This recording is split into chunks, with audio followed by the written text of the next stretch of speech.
What is up with the squad? It's Cess, your favorite auntie with Uncle Tendencies in the building with the nephew, baby. What's going on, nephew? You rocking with your friend.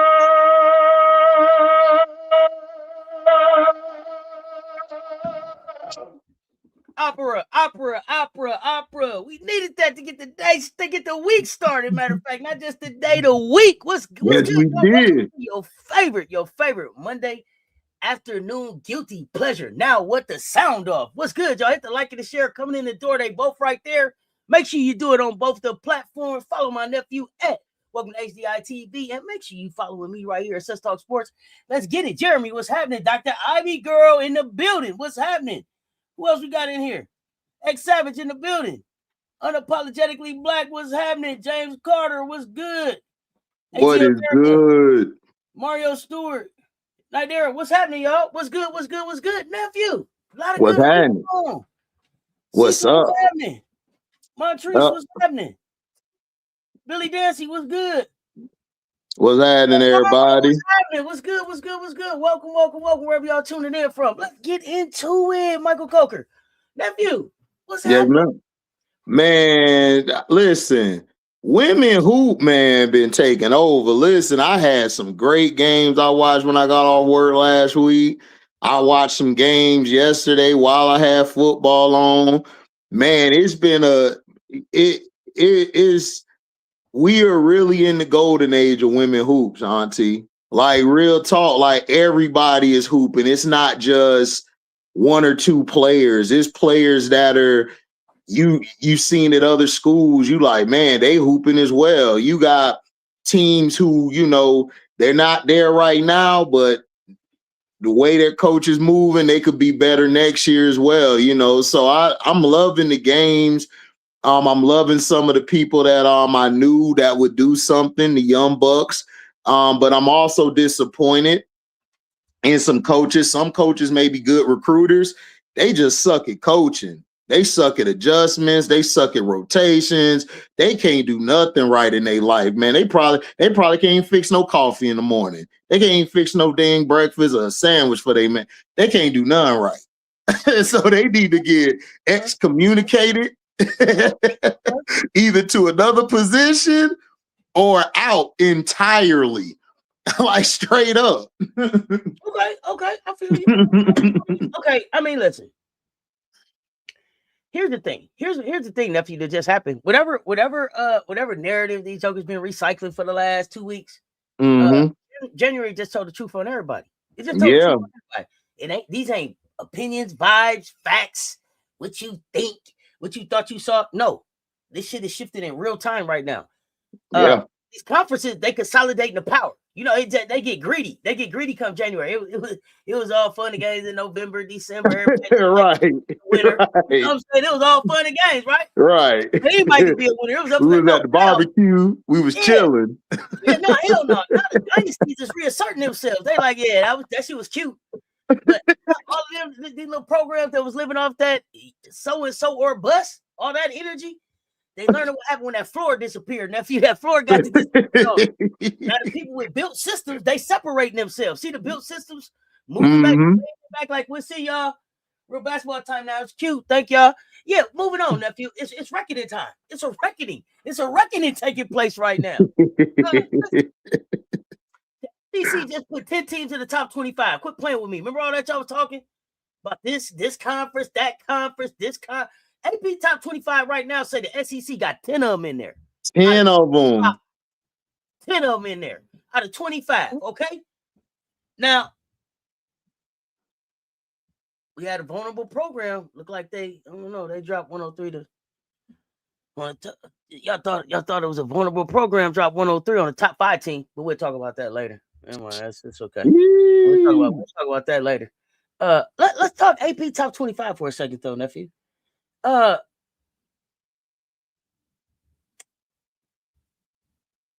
What does it mean for the SEC to control 10 of the top 25 slots? What does that say about the conference? We already tell them it just mean more, but what does that mean? I mean, it just shows that the talent level compared to other conferences just isn't matching. It shows that even if you're in the bottom half of the SEC, we talk about this all the time, Monty, like with the Auburns, the Alabamas, the Arkansas, they still will wake up to challenge you or beat your butt when you least expect it. Because in the conference, those teams that are that are 10, that's in the top 25, all of them have the potential to get to the Final Four. Like seriously, Elite Eight at worst. Because you got to understand is that in the SEC, it's about who reigns supreme. It's about who got bragging rights, whether it's from you guys in South Carolina, whether it's LSU, who I like, or whether it's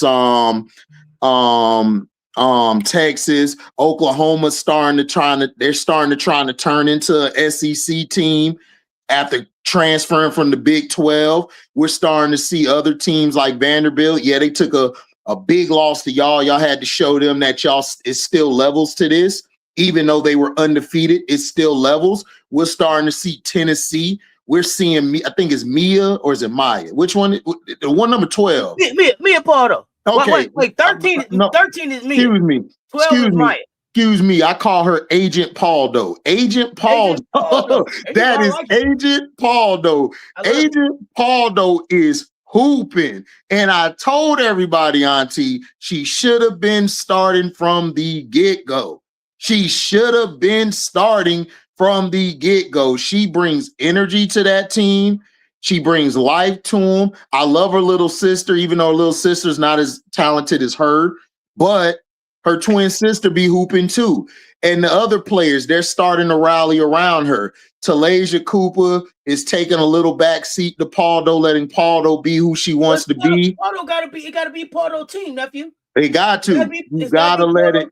It gotta be, because she got the heart. She got dog in her, and she's tough, and she wants to win. She wants to, go in and defensively they step it up. So what it's showing me is this: ACC, Pac-12, or Big East, y'all got to step your recruiting up. Y'all got to step your game up. Like, y'all got to step your game up. Like, I'm tired of hearing about, oh, it's unfair. The SEC this. Hey, it don't matter. SEC is here to play. They don't care. They will play anybody, anywhere. They'll go to your house. You can come to their house. We can go to a neutral house. We gonna get it in. And this is what I was saying. I got to ask you this. And chat, y'all chime in. Let me know. Is the SEC making the regular season harder than the NCAA tournament this season? Let me know. Listen. Look at the teams you got to go through. Is it a tougher road than what a march through March would look like? Let's go. Yeah, it is. Look, they're setting the standard, Auntie. They're setting the standard. They're setting the standard for excellence. And the only other conference who can actually talk that can actually have a little voice, but they can't talk but a little voice, is the Big Ten. The Big Ten has been surprising to me. The Big 12, you got a couple teams, maybe 3, but at the end of the day, the SEC is reigning supreme. The SEC is showing that strength of schedule is the toughest. And listen, we get on Kim Mulkey about her scheduling, about that weak schedule, but hey, at the end of the day, when you have 10 teams, including them in the top 25, they can afford to have that bubblegum schedule. I'm just saying, because when you got to go when they got to go against you, Texas, Oklahoma, Vanderbilt, Alabama, Ole Miss. Ole Miss is starting to turn a little bit, because we're starting to see Cody. That was a good interview with her the other day I watched, where she said that she didn't feel like herself at Ohio State. She feels like she knows who she is now. So that could be a dangerous team when it hits SEC tournament time and March Madness. So this is showing that conference matters, Auntie. It just does. Conference matters. It matters who you are in the pecking order. South Carolina, y'all can't say y'all the big dogs unless y'all conquer y'all conference, because how tough your conference is. So when y'all go into March Madness, y'all are battle tested. Then you add outer conference with that, y'all do well in that too. So that also adds an extra boost under your belt and under your resume. So now other conferences, Auntie, are going to have to step up. They're going to have to step up. They're going to have to get better recruiting. They're going to have to be better at everything they do when it comes to facilities, when it comes to teaching the game, where it comes to preaching life in the players as well. You can't have this excuse no more where it's like, oh man, but I need this, and oh, but we're not. You got to set a precedent. Your conference got to wake up. Your conference got to be better. Your conference ain't really compared to SEC. You gotta get better at what you do.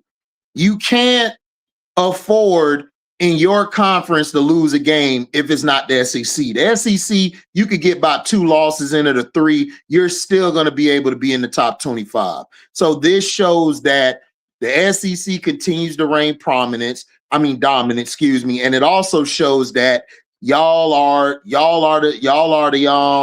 standard. And that's a great thing. That's a great thing. Great thing. How do you feel about the overall AP top 25 this week? Do you feel like they got it right? How did you feel?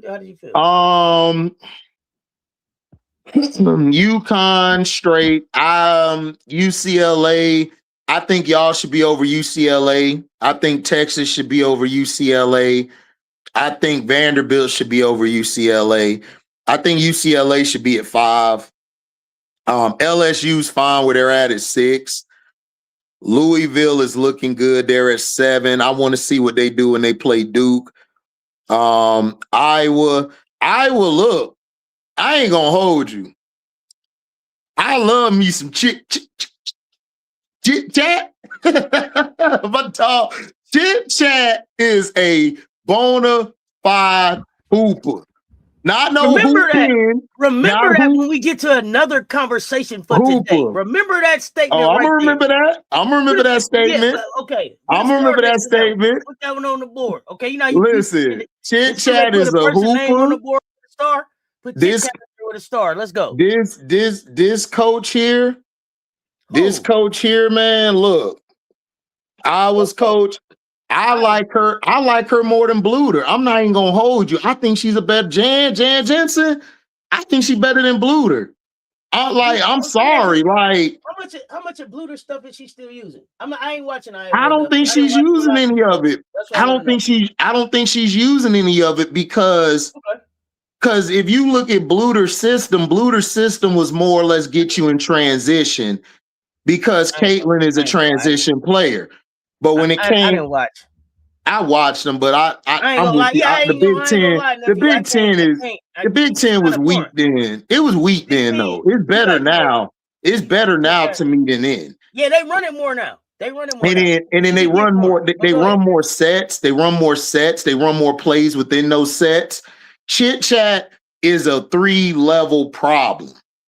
She's a 3-level problem. So when you have a 3-level problem, Auntie, that allows your team to do more. Like, look with Raven. Raven is a 3-level problem. Tanaya Latson, a 3-level problem. So when you have guards at that ability to crash, to get downhill, come off curls, set up the action from up top, when you have double screens, getting your shooters open, it makes it easier. This Iowa team, to me, is more dangerous than that Caitlin Clark team, and I'm going to tell you why. Because you have players who can not only just shoot, stand still, they could come off a curl, hit the midi, or they could go one dribble pull up. And I've been critical of Stokey. Shout out to Coach last night on y'all show. Y'all had a great show last night, the CC show. Coach pointed this out. Stokey is very surprising to me. She's starting to be like, well, I'm just gonna be the hustle player, even though I'm not the player. I think that other player is better than her in the paint. I can't think of her name. I think she's better as far as skill set and everything, but as far as the hustle, the athleticism, Stokey has it, and she's learning how to fit her way in this. She's learning how to fit in instead of be on the outside looking in. So I like that. And I think Chit Chat's gonna be a problem. She's gonna be a problem for years to come. And she's also feisty on defense. You usually see small guards like her. You would think, oh, they're just offensive minded and they don't have, she really locks in on defense. And because of her point of attack defense, it helps the other players be able to run their zone or have an ability to switch, So I like what they're doing. I like what they're doing. I love how they're playing. I love Chit Chat's way. So I don't have a problem with them being at 8.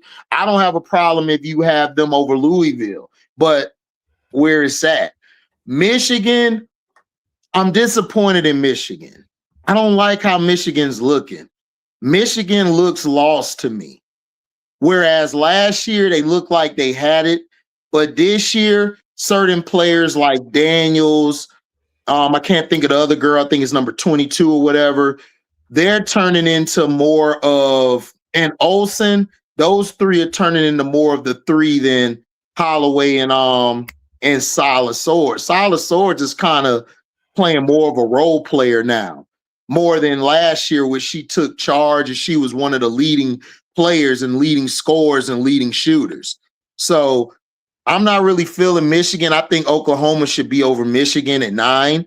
I think Oklahoma should be at 9 or 8. Ohio State, they lost. I didn't like how they played in that Michigan game.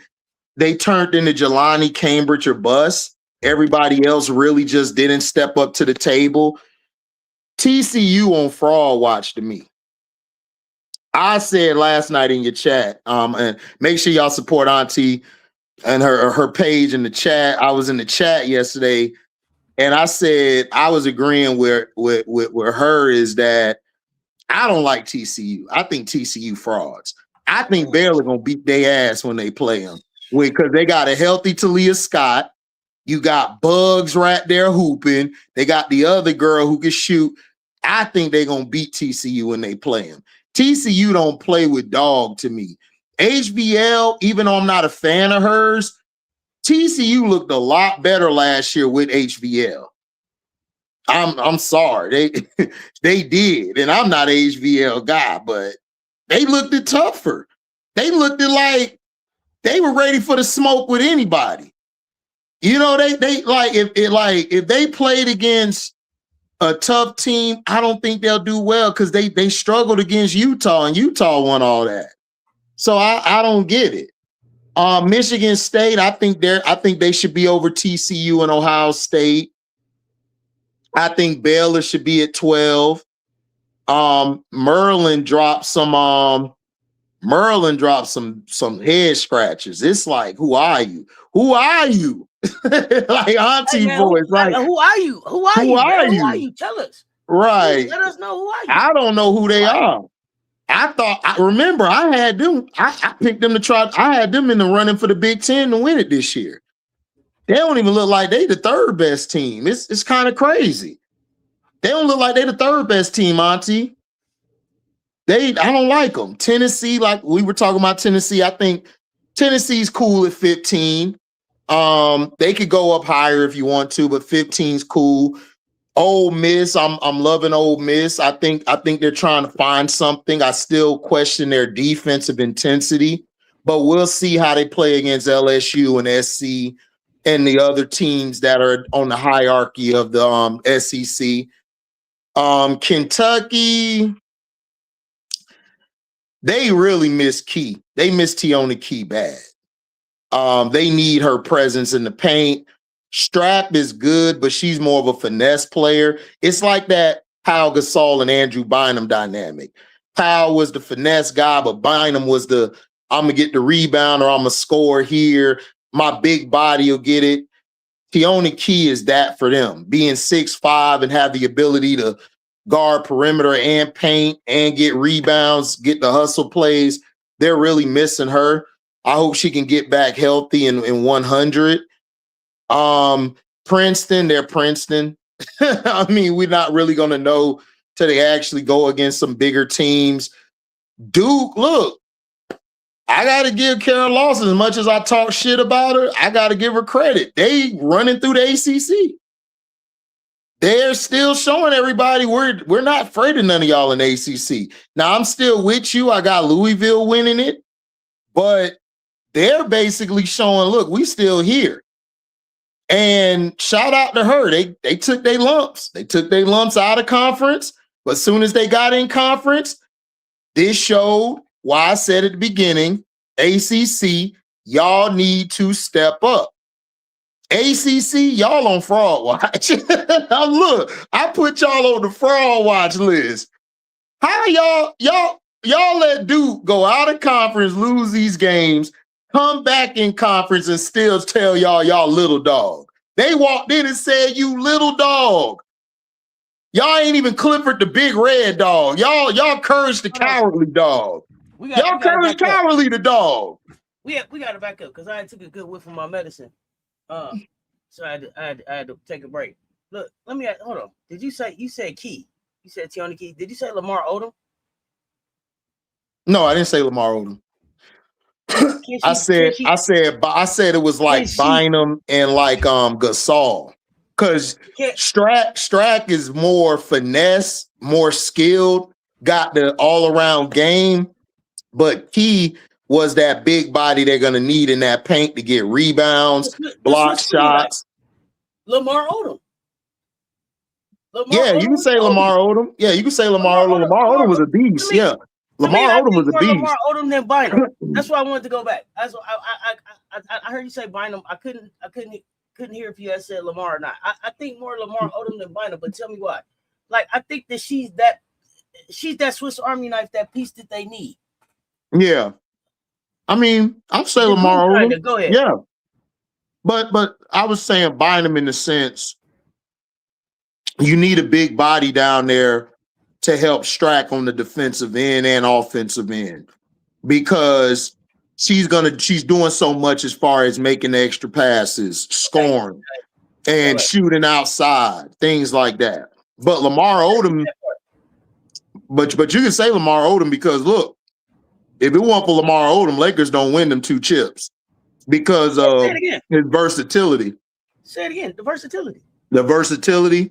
And like you said, the Swiss Army knife, Key, I could see why. Because Key is talking about play style. Her play style is more like Lamar Odom, but I'm saying as far as she also helps down low as well to help Strack be able to do whatever Strack needs to do. Is Strack who we thought she was?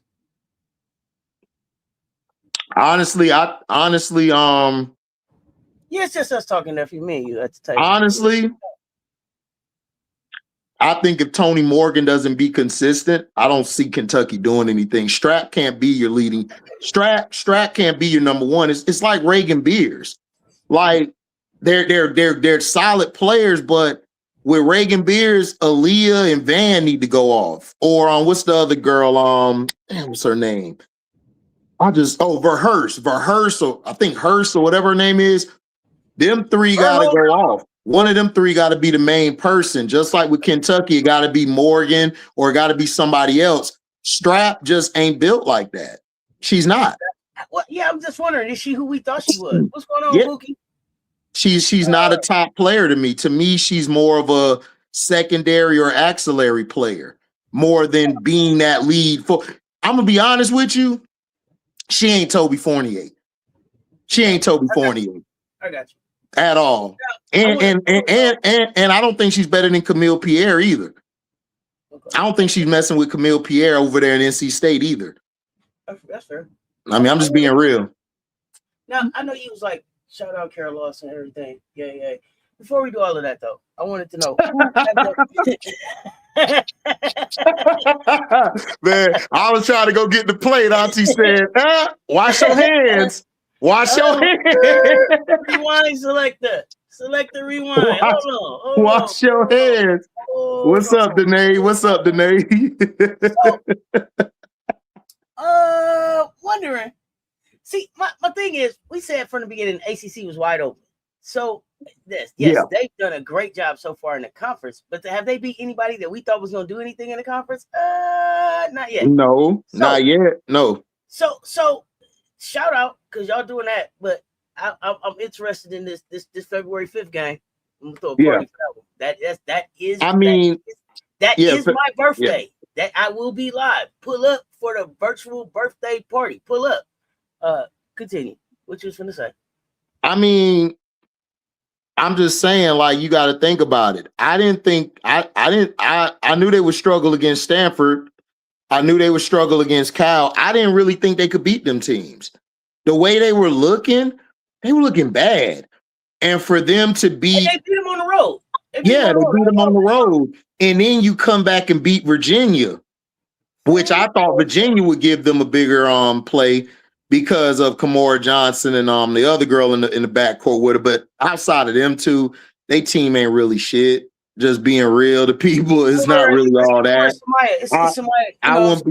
I won't be surprised if Johnson transfer after the season. But hey, not after the season. But then they blew out Georgia Tech. They blew out Pitt, who we knew Georgia Tech was on fraud watch too. But like I said, I'm with you. Look, I still think Louisville could beat. I still think Louisville will win the whole thing, even after this game, February 5th. But I think Duke.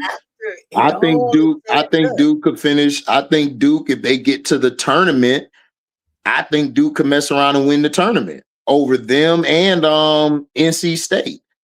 Ooh, if them two figure it out, if those two figure it out, Duke in trouble. Hey, yeah, I heard you trying to get somebody over to Florida State yesterday. Cut all that out. Yeah. Like you violate real rules of the game. You know, that's like tampering. You ain't supposed to be out on Sunday nights trying to get players. Listen, I have a rule. Auntie, I have a rule. When your team is garbage, it is not tampering. It's you need help. That's what it's called. It has nothing to do. Now, when you a powerhouse like yourselves or LSU or UConn, then yeah, that's tampering because you're a powerhouse. Absolutely. Okay, I get it. But like even the NCAA looking like we would get you a tampering, but y'all so trash. Like, go ahead, y'all ain't gonna get nobody, but go ahead and go talk to them. Oh goodness. Okay. Oh look, you got help. X7 say y'all got a great class coming in, so stop trying to get these players, man. Y'all got some people coming. Hey, X Savage, listen. X Savage, listen. You gotta watch the play, not the player, dog. What my boy Prince say? You gotta watch the play, not the player. You know what I'm saying? X Savage, don't put that out there. Don't put that out there because if we whoop ass next year, they're gonna be like, where they come from? Gotta keep it on the low. Yeah, but NC State is up and down because they won't use he won't use the play that he got. He keep trying to make this thing. He keep trying to make this thing about Brooks. Brooks is a great piece, but you got to use the rest of the pieces that's there. You got Kashi Luna sitting there. You got to get Kashi Luna in a rhythm on defense, turning into offense. You got to get Kashi on the floor.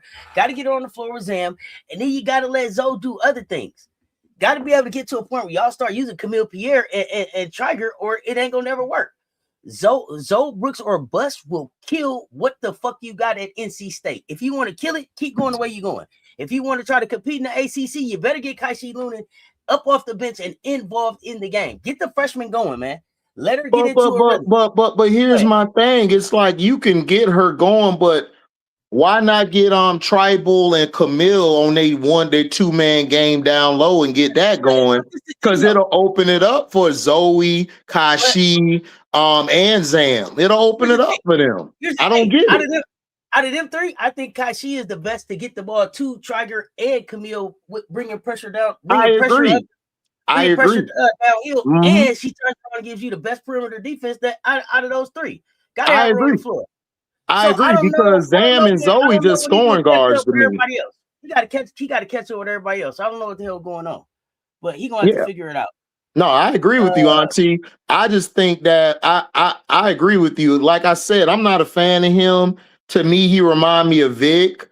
they just stuck in their ways and they won't change what they're doing or adjust. Like I don't like them. Like I said, I would have Kashi in there and I would run 2-man game or 3-man game with her, Tribal, and Camille. Like if you get Camille and Tribal going, you'll be tough. Why you keep calling that girl Tribal? Her name Trigger. Stop that. Trigger, Tribal. I call it Tribal. Trigger. Trigger. I call it T. I call it TT. I ain't got time for you. Hey, TT. Oh gosh, bro. TT. They won't. Here's the thing. If you put the ball in Kai's hands, she's not a gunner. That's one of the problems. That's true. That's true. One of the problems. She's out of the guards that they got there. Go check her out. Her skill set says she's a pass first type of guard. She'll pass the ball. She can go score, but she gonna pass the ball. But you got to let her get into. But that's what they. But Auntie, that's what they need. And then you need to bring bring Zam or Zoe off the bench, one of them, and then you good to go. They'll have a complete team. I think it's Zoe. I think Zoe is more of a spark and more. Zoe's better coming off the bench, and Zam's good playing in. But I keep telling you, I don't trust this coach. He's an idiot to me. He don't know what the hell he's doing. It also takes a special type of player to come off the bench. So it's just conversations that I think they got to have there. He usually figures it out by March. So I'm watching you. But there's some work to be done there. What else did I have for you? Wait a minute, hold on. Because I had to rewind you on something. Yeah, we had to go back to Duke. Come on, Duke. But wait, shout out. Hold on. We don't want to shout out.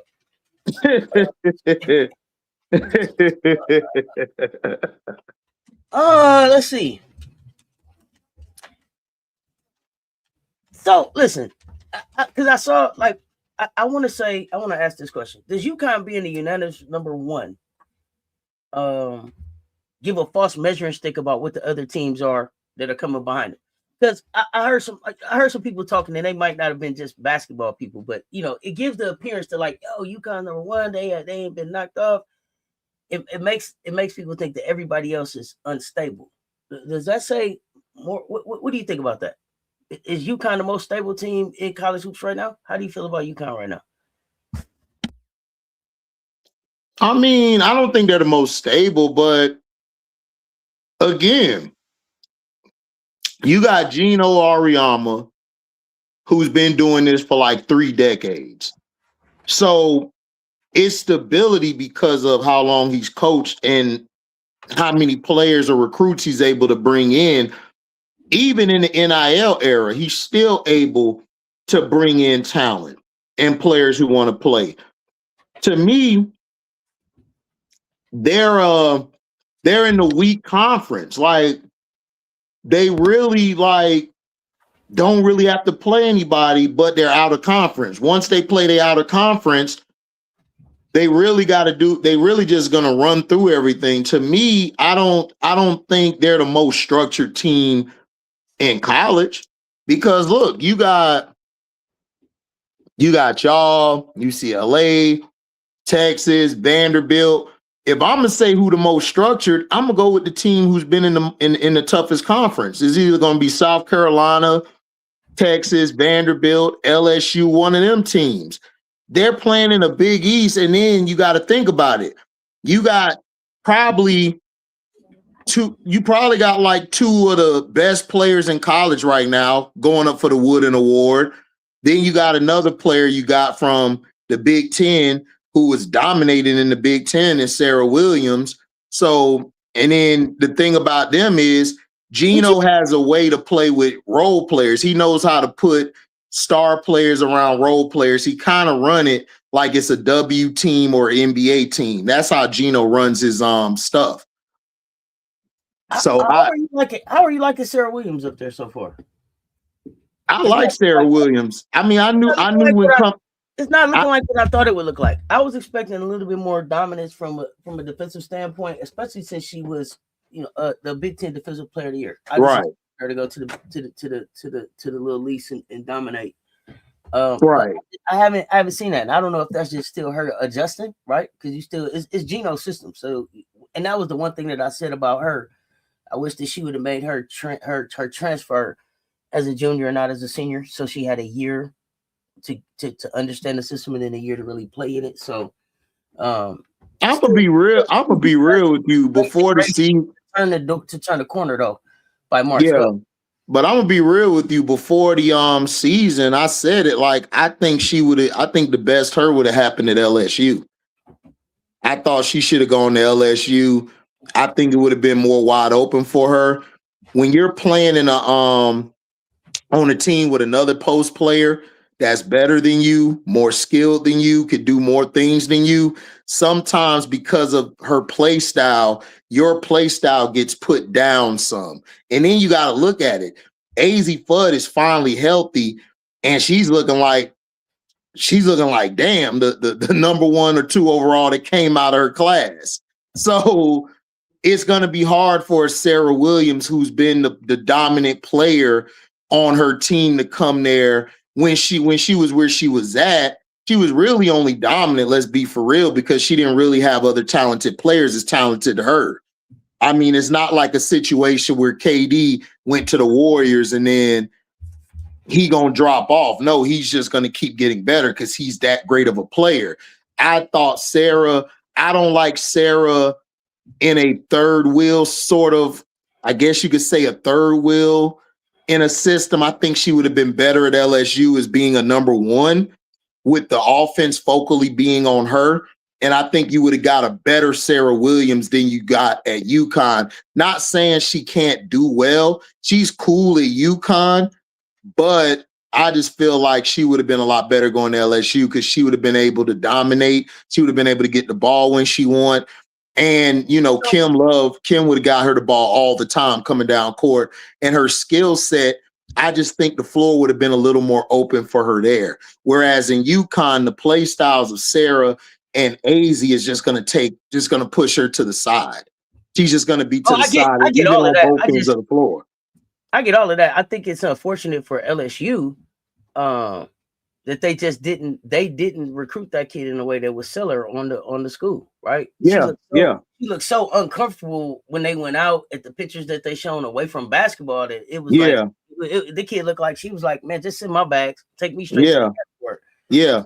They got to be able to understand that and meet kids where they at because they lose some because go ahead. Yeah, because if she's down there and she would have been more with an LSU style than UConn, you would have actually seen more of her dominant defensive self because she could cover ground. When she's at UConn, she don't really have to do all that because you got Sarah on the side of you. So she could really lax and not play to where she wants to play to because she like, I got Sarah there. I'll just turn up when I can, like whenever I want to. So I didn't expect her to go up when she left because she was the main player there. I expected her to go down. That's why it was surprising to me that she went there. I would have seen her going more to a LSU or to a Ole Miss or a school like that, where she'll be the dominant big and there's no other dominant big. I don't like her playing next to another big that's better than her or on her same level because it kind of doesn't sharpen her iron. Some players it does. Her, I don't think so. I'm not sure. I'm not sure. I haven't watched every UConn game. But what I noticed is that I'm not, especially for her to be in the Little League now, I'm not hearing her name as much as I thought it was. And I see somebody saying that she was like on a weak team named called Wisconsin. That's fine. But on that weak team, she was still the defensive player of the year for the Big Ten. So, regardless what the team was, she dominated the conference from a defensive standpoint. And I expected her to be able to just do that in the Little League. Like who else is there's nobody there for you to not dominate. You know what I mean? So I don't know. I mean, people in the chat, that's cool that you're saying this what LSU did. I don't disagree with that. Auntie asked me an opinion about play style, right? I think her play style would have been better at LSU than UConn. Not saying she's not doing good at UConn. She is. But I feel the type of big she is, she would have been a lot better on a team like that. That's all I'm saying. That's it. I mean, yeah. I mean, nothing. I mean, she's doing good for UConn. Shout out to UConn for doing their thing. I just think her play style, and for somebody saying she'll do this at the next level, bro, like she's all like she was ready to play at the next level since last year, bro. She's gonna be a beast at the next level because it's not that many fives at the next level that could do what she could do. So again, like we're not saying that. We're just saying we expected more from her as far as a dominance on defense, and we're not seeing it. Like maybe y'all see it. I don't. I think Sarah Strong is outplaying her on both sides of the floor vastly. Like it's not no comparison. Do you think Sarah Strong? Do you think Sarah Strong is the Eastern Conference Defensive Player of the Year this year? Yes. Okay. Yes. Sarah Strong hooping on both ends of the floor. Oh no, I believe she hooping. I just wanted to know: do you think she's the Defensive Player of the Year this year? Yes. Because okay. So then, what you're saying is the only thing keeping Sarah Williams from being the Defensive Player of the Year this year in the Eastern Conference is Sarah Strong. Yeah, because Sarah. I don't want to sound like I'm hating on Sarah Williams because people take stuff as hate when we're giving an opinion. I mean, listen, your game is going to be what it is. Sarah can guard 5 positions, and Sarah could play the passing lanes better. To me, I think she's slightly better at rebounding. Also, I think scoring-wise, she's a better 3-level scorer. I think she's a better passer. Sarah is just Sarah's on another level. How they talk about Dominique Malonga, that's how they need to talk about Sarah Strong. I'm sorry, like Sarah's that girl. She a beast. Every time I watch her play, she jumps off my screen on both sides of the floor. Mm-hmm. You know, but nothing against Sarah Williams. But if Sarah Williams was on a Syracuse or at LSU or something, Sarah Williams would be in that conversation. You know what I'm saying? It's just that Sarah Strong does the same thing she does, and she could do more. I don't know. I'm gonna be honest. To me. I'm gonna be honest. I'm gonna be honest about LSU. I'm gonna say this about LSU, and you more of an LSU. You definitely the LSU expert. I don't watch enough, but from what I've seen, I think that Sarah Williams would be disappearing at LSU, and I think she would be disappearing because of what Zakiya Johnson is doing down there as they big down there. I don't think that she would come and move Zakiya Johnson out of what she's doing. Just because of the energy and the I don't give a fuck. I'm finna go get the attitude that the kid bring with when she's on the court. I haven't watched every game, but the energy that I see in the game that I did watch, I don't know. She might have to take a back seat to Zakiya Johnson too, even though she's the bigger, more experienced defensive player. Zakiya Johnson seemed like she wanted more, but I'll let you speak to that. Go ahead. No, I mean, I feel what you're saying. You're absolutely good. You're right in your take. You're saying, I just think she still would have been good. I think it would have been easier for Zakiya and for Sarah Williams because Zakiya is good with energy, but she lacks the size and the width. Okay. As a Sarah Strong does. So Sarah Williams would have been able to do a lot more with a Zakiya than she is with Strong. Because, like I said, Strong does the same thing she does, but she can do it even better. It's kind of crazy. It's like you know, Tim Duncan and David Robinson, right? Okay, I'm glad you went to them. David was great, top 50 player, great center, versatile, but Tim Duncan did more. He could do more and do the same thing David could do at another standpoint. And how much did Tim benefit from being able to sharpen that iron against David in practice every day? He benefited tremendously.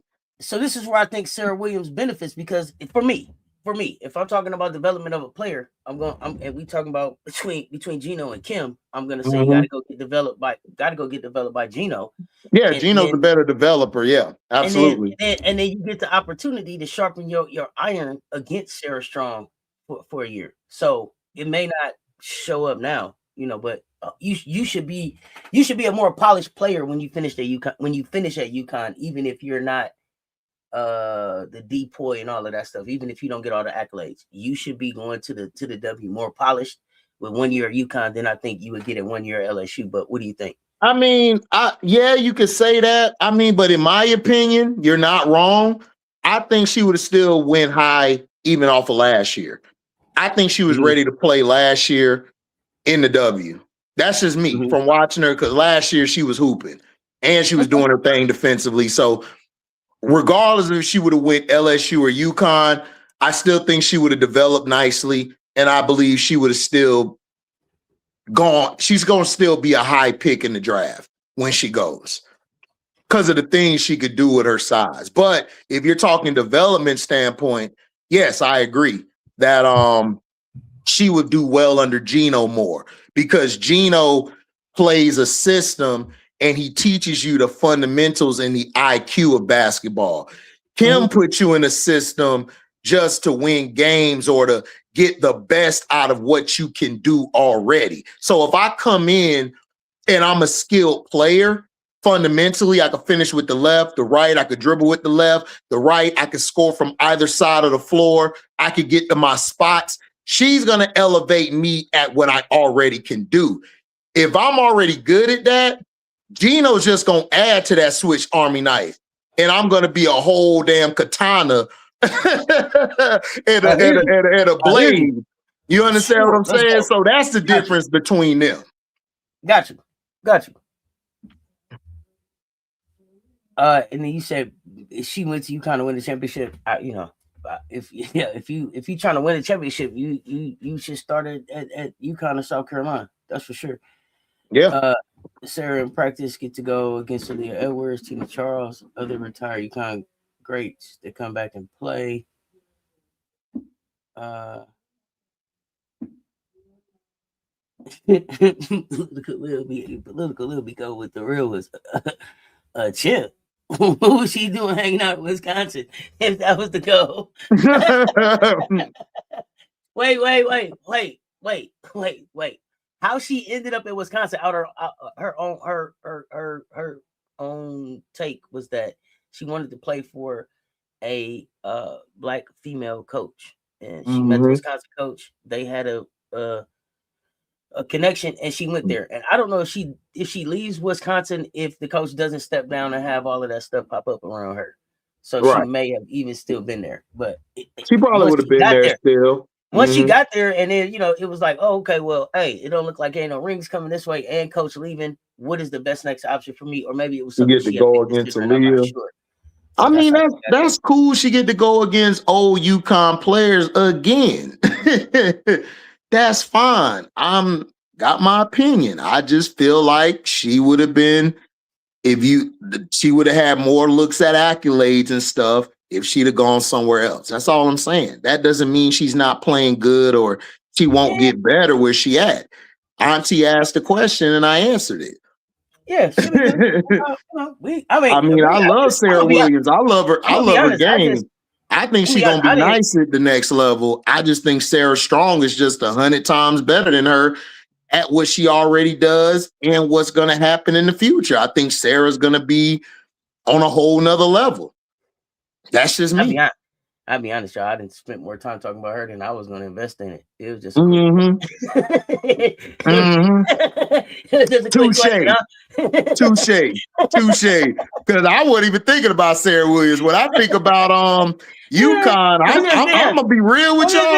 I'm just be honest. I'm gonna be real with y'all. I only watch nephew was going with it. I'm gonna be real with y'all. I only watch UConn because of KK, AZ, and Sarah. That's it. I don't really care about Sarah Williams. Not to be disrespectful. I think she'll be solid. I just don't see her as going to be a complimentary player at the next level, a real solid one. I don't see superstar. She could make a couple all-star teams and call it a day. We don't know what she's developing. Yeah. We don't know what she's developing. She's, she seemed like she was trying to have some Asia type stuff in her game and be a dominant big. Wish her the best. You're entitled to your opinion. Nobody said you're not. I'm just saying a lot of y'all are going deeper than y'all need to. It's just we're just asking about defensive player of the year. Listen, y'all. Listen, y'all try to go to a dossier, a resume, or was she drunk, who she chill with, who she working with. Y'all going way too far. It was way more. It was way more high level. It was way more high level. So moving on from there. Moving on. Let's talk Iowa. Let's talk Iowa because you was talking chit chat earlier, right? The one thing I hate about Iowa is this. Every time they talk about Iowa, they say, like since CC left, CC been going 2 years. Let's move on from that. Iowa is who they are, right? Let's just move on from that identity. They've had a new head coach for 2 seasons now. They still top 10. That's what's her name? Jensen. No. Yeah, Jensen. But who is Chit Chat over there? Is Stokey over there? Is somebody else that I'm forgetting? Ava. I think it's Ava. So, do you think that this Iowa team is Addie. My bad, Addie. Is this the most dangerous team they've had in the last 4 years? Yes. I think it's a more well balanced team. It's balanced, and everybody plays defense. That team that Bluter had, they needed to cover up for the lack of defense from the other player. So you got 5 players on the floor. All of them could D you up. They play great. They play a good zone where everybody covers up for the other person's weakness, or they take over where this person cuts to the basket or they cut to a 3. They know how to one-on-one, and they know how to team defense well. And then Stokey, because of her athleticism and her ability to run the floor, is making it easy for them to get downhill. So, like I said, I like what they're doing, and it's ball movement. With the other girl, it was just, I'm gonna get down court, I'm gonna jack up a shot, or I'm gonna throw a pass full court, I'm gonna do all this. They could do that, plus they have great half court sets. They're good in the half court. Because remember, look, they should have beat Iowa State. They was giving Iowa State problems. They only lost to Iowa State by a last-second shot. They were supposed to beat Iowa State. So I've been watching them, and I was like, I like what they're doing. And Chit Chat was going toe-to-toe with Jada Williams. I mean, not Williams. I think that's her name. Jada up there in Iowa State. That's Jada Williams. Yeah, Jada Williams. Yeah, she was giving her the business. Like, she was going back and forth with her.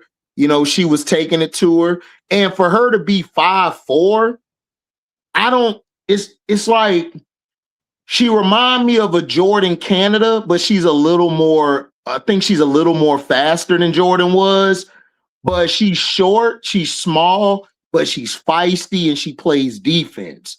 You don't really see that from a lot of undersized guards who could play both sides of the floor. They usually are great either at offense or they're great at only defense. You don't see them good at both sides. That's unheard of. So I give her that. She's the reason why they're winning, because of her energy, her ability to set up the offense, and she knows when to take a shot when she's supposed to. She doesn't rush or jack up a bad shot. She actually plays within the system. It's a great system they got. A lot of these players, I'm gonna be for real, they're not gonna be at the next level, but for college, they're great for college because of the system they run, because of what they got going. Where do you see them finishing in the Big Ten? In the Big Ten?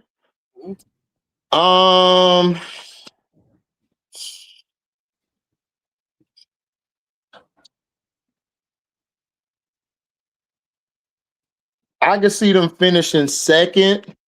Wow. I can see them finishing second. You can see them playing like second, like in the regular season or in the tournament. Let me be in the regular season. I can see them finishing second, but in the tournament, I think they could be out in the second round. In the Big Ten tournament? Yeah, either the second. It depends on who they match up with, because right now the way the schedule is. in the Big Ten tournament finals? Who do you see there? Who would I see in the finals? Yeah. I see UCLA, and I got after UCLA, I possibly got. And this could change. This could change. This is just I can see Merlin right now got injuries, but if they could get their players back in time, I could see them or Michigan State getting there to play UCLA.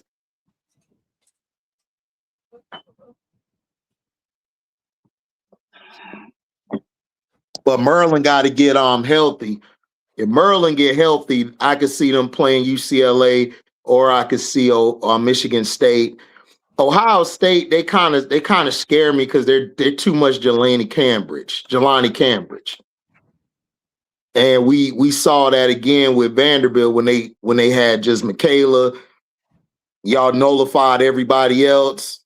That's an easy dub. So if you can nullify that, everybody around that player, you could win.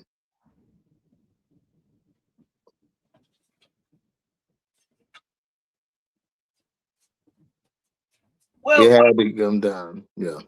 The other thing about Jelani is, I think that you got to keep Kits on the floor. This last game there was no Kits. I don't know what was going on with Kits. I think Kits was hurt because she got 0 minutes, everything. So yeah, she didn't play, so that was interesting. I need to figure out what happened there, but okay. Because Iowa, like I said, they're very balanced. They got a good team, and it's good for now. They're playing above water, but when they get to the tournament, man, that system's gonna get cracked. And what you're gonna do after that? Like, if you nullify everybody else and contain chit chat, you could beat Iowa. Iowa could be beaten. But shout out to them for doing better than I expected. So Iowa then is the Chit Chat's the engine in Iowa, you think? Yeah, she the engine.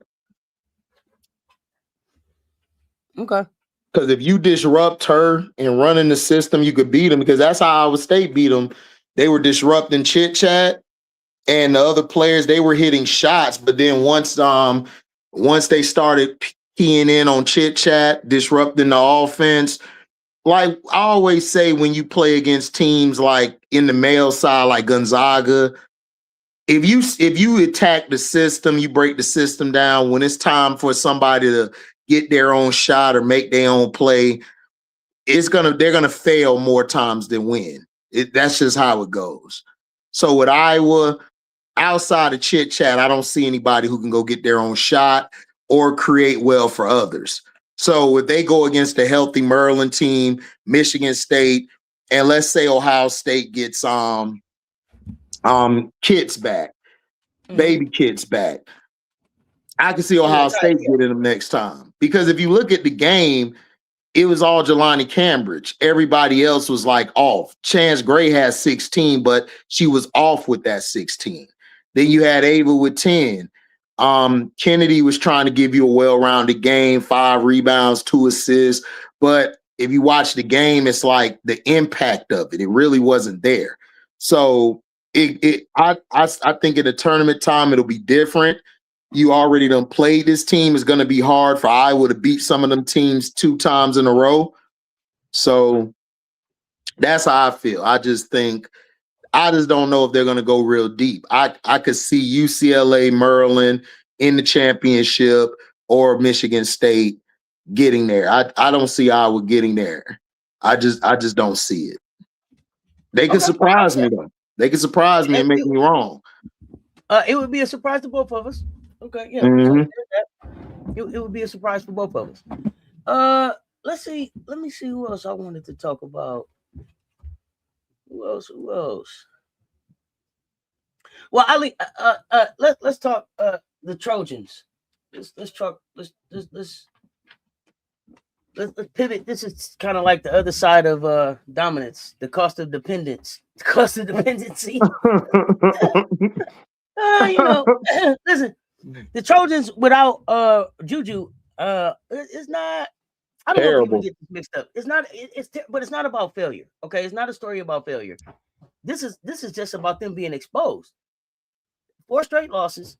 They dropped to number 25. Season flipped, and then you put all of this pressure on Jazzy Davison, and you didn't have to do that. You could have spread that pressure over Davison and Kennedy and what's the young lady's name? Kara Dunn, who hooping right now. Kara Dunn, is that her name? Kara, like, Kara balling. They could have spread all of that responsibility out over him. But when you try to turn Jazzy into JuJu and put all the pressure on her, this is the dependency that flips the season. But listen, Lindsay Gottlieb, she got extended through 2030. Did y'all see that? The administration is not flinching on this shit. Y'all pay attention. Check this out, y'all. Now, for what reason, I have no idea. Because she can recruit. Because she can recruit. Okay, but now some people. Okay, and I told you I thought Corey Close would be a really great general manager after I heard her talk about her plans and thoughts and where she thought women's hoops could go. Maybe that's the same thing for Gottlieb. I'm not going to take recruiting away from Gottlieb, but that's a lot of institutional belief in a coach that hasn't shown that she can do much yet. She fumbled JuJu 2 seasons. Yep. She fumbled. She overworked JuJu for 2 seasons, and then started this season out on the same trajectory with Jazzy. Yep. But listen, and this season is not supposed to be about surviving. This season is supposed to be about developing. This was the season we said we should, Coach G, you got to coach your ass off this year. This is the season that you got to show us what you're made of. No JuJu, no Kiki, Kiki-ola, no nerds, right? This is when you got to coach your ass off, and they've lost some close ones, but they're losing, right? So, yeah. I mean, I told you, look. Okay, should they be judged harshly for struggling without a generational player? Or is Jazzy also a generational player? Are we judging them too harshly? Y'all let me know. Nephew, I don't think Jazzy's a generational player. I think she's gonna be a solid player. Generational to me is like JuJu, where JuJu can wake up out the bed and just do the things she does. Like Jazzy to me, could she be a generational player? Yeah, but as far as a talent, no. I just think she's the thing that makes Jazzy good is her length, her wingspan and her length. You really don't see too many players like her who could do everything. So Lindsay Gottlieb, I've said this plenty of times. I don't like, if you could make her a general manager like you do in professional, she'll be great at that.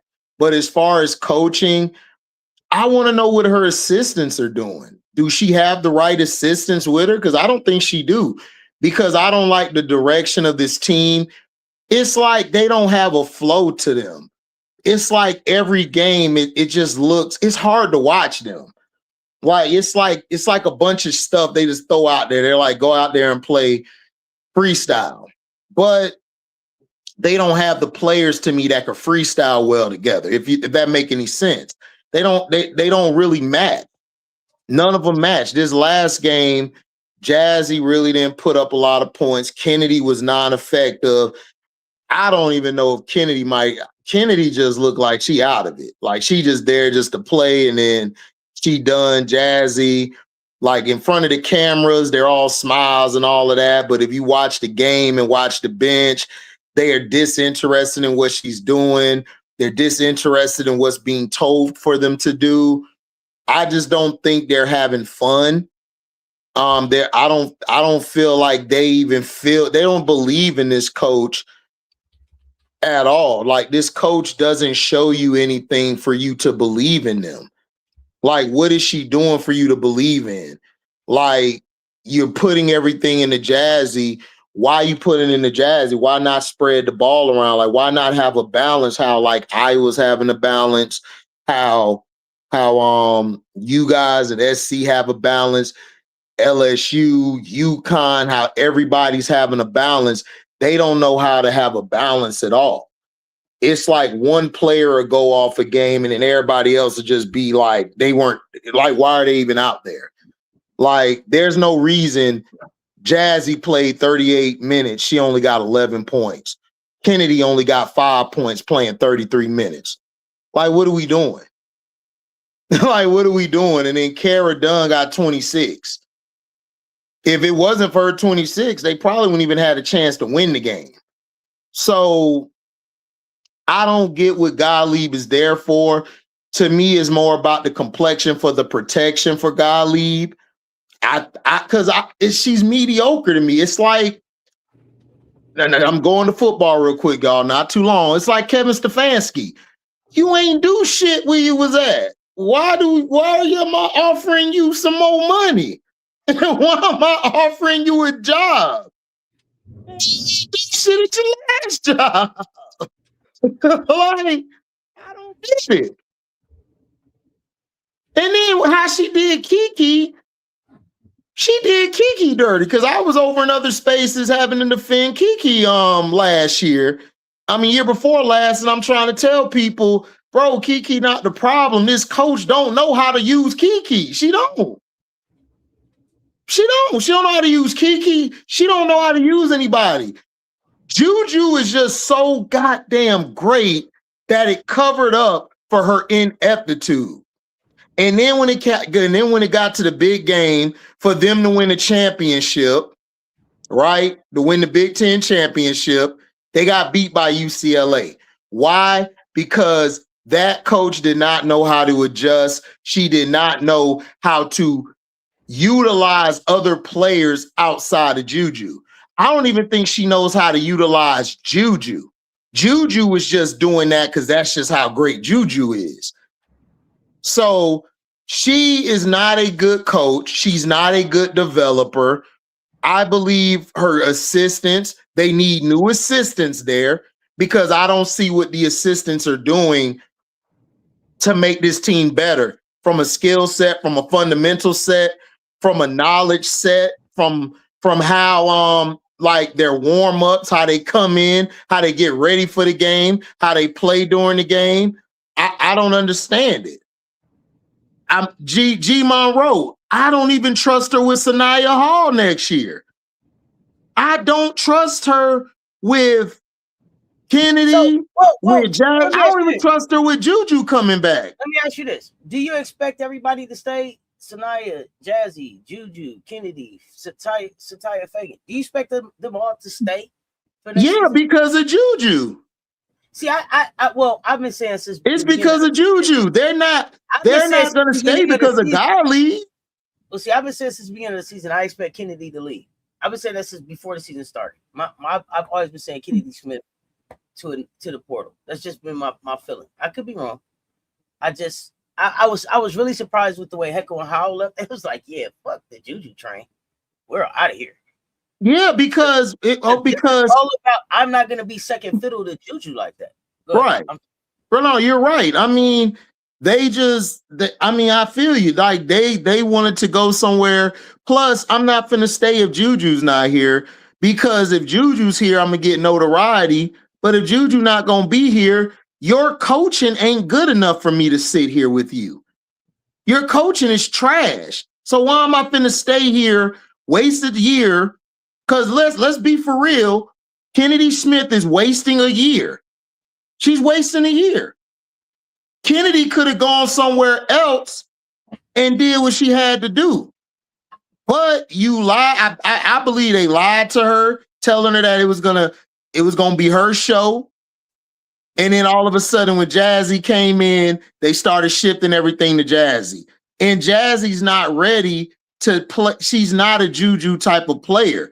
Jazzy is more of a versatile type of wing. She's more like a Tayshaun Prince build instead of a JuJu to me, where she could guard up to 4 positions, maybe 5. She could facilitate. She can make the extra passes. That's what the role I wanted to see her in. I wanted to see Kennedy get the ball and actually score, actually get put in sets that utilizes her skill set. I don't know Kennedy's skill set because you done limited her to just a defensive player. And it's not really helping you. she's digressing offensively. It's not. It's terrible. And to me, the only way I see them staying is if JuJu come back healthy next season. And some of them still might bounce if JuJu come back healthy next season. So, like I said, Kennedy, I felt like Kennedy should have gone somewhere else. I think I would love a backcourt where her and Hidalgo or her at wherever she decide to go. I think she'll be utilized a lot more there. So I don't know what's going on with this team. To me, also, they don't have enough shooting on this team. This team is just is lacking a lot of shooters. They didn't, to me, London Jones, like if London Jones doesn't go off shooting threes, then the whole paint is just clogged up. And to me, Jazzy and Kennedy get in each other's way because both of them are trying to operate from the high post to the low post. And it's not working because they're getting each other's way. So, like I said, Gottlieb to me is just, her coaching is bad. I think they need to get rid of the assistants. I think they need to bring some assistants there who actually could relate to the players, sort of like what Sydney Carter doing with Texas. They need somebody like that, like to get into players' ear and to get the players up to play better, to be a little tougher, to run the sets better, to be able. She needs an offensive coordinator. Like straight up, she needs somebody who's great at offenses and know how to draw up offensive plays because her offenses are trash. Like they're very trash. And it's not a lot of ball movement.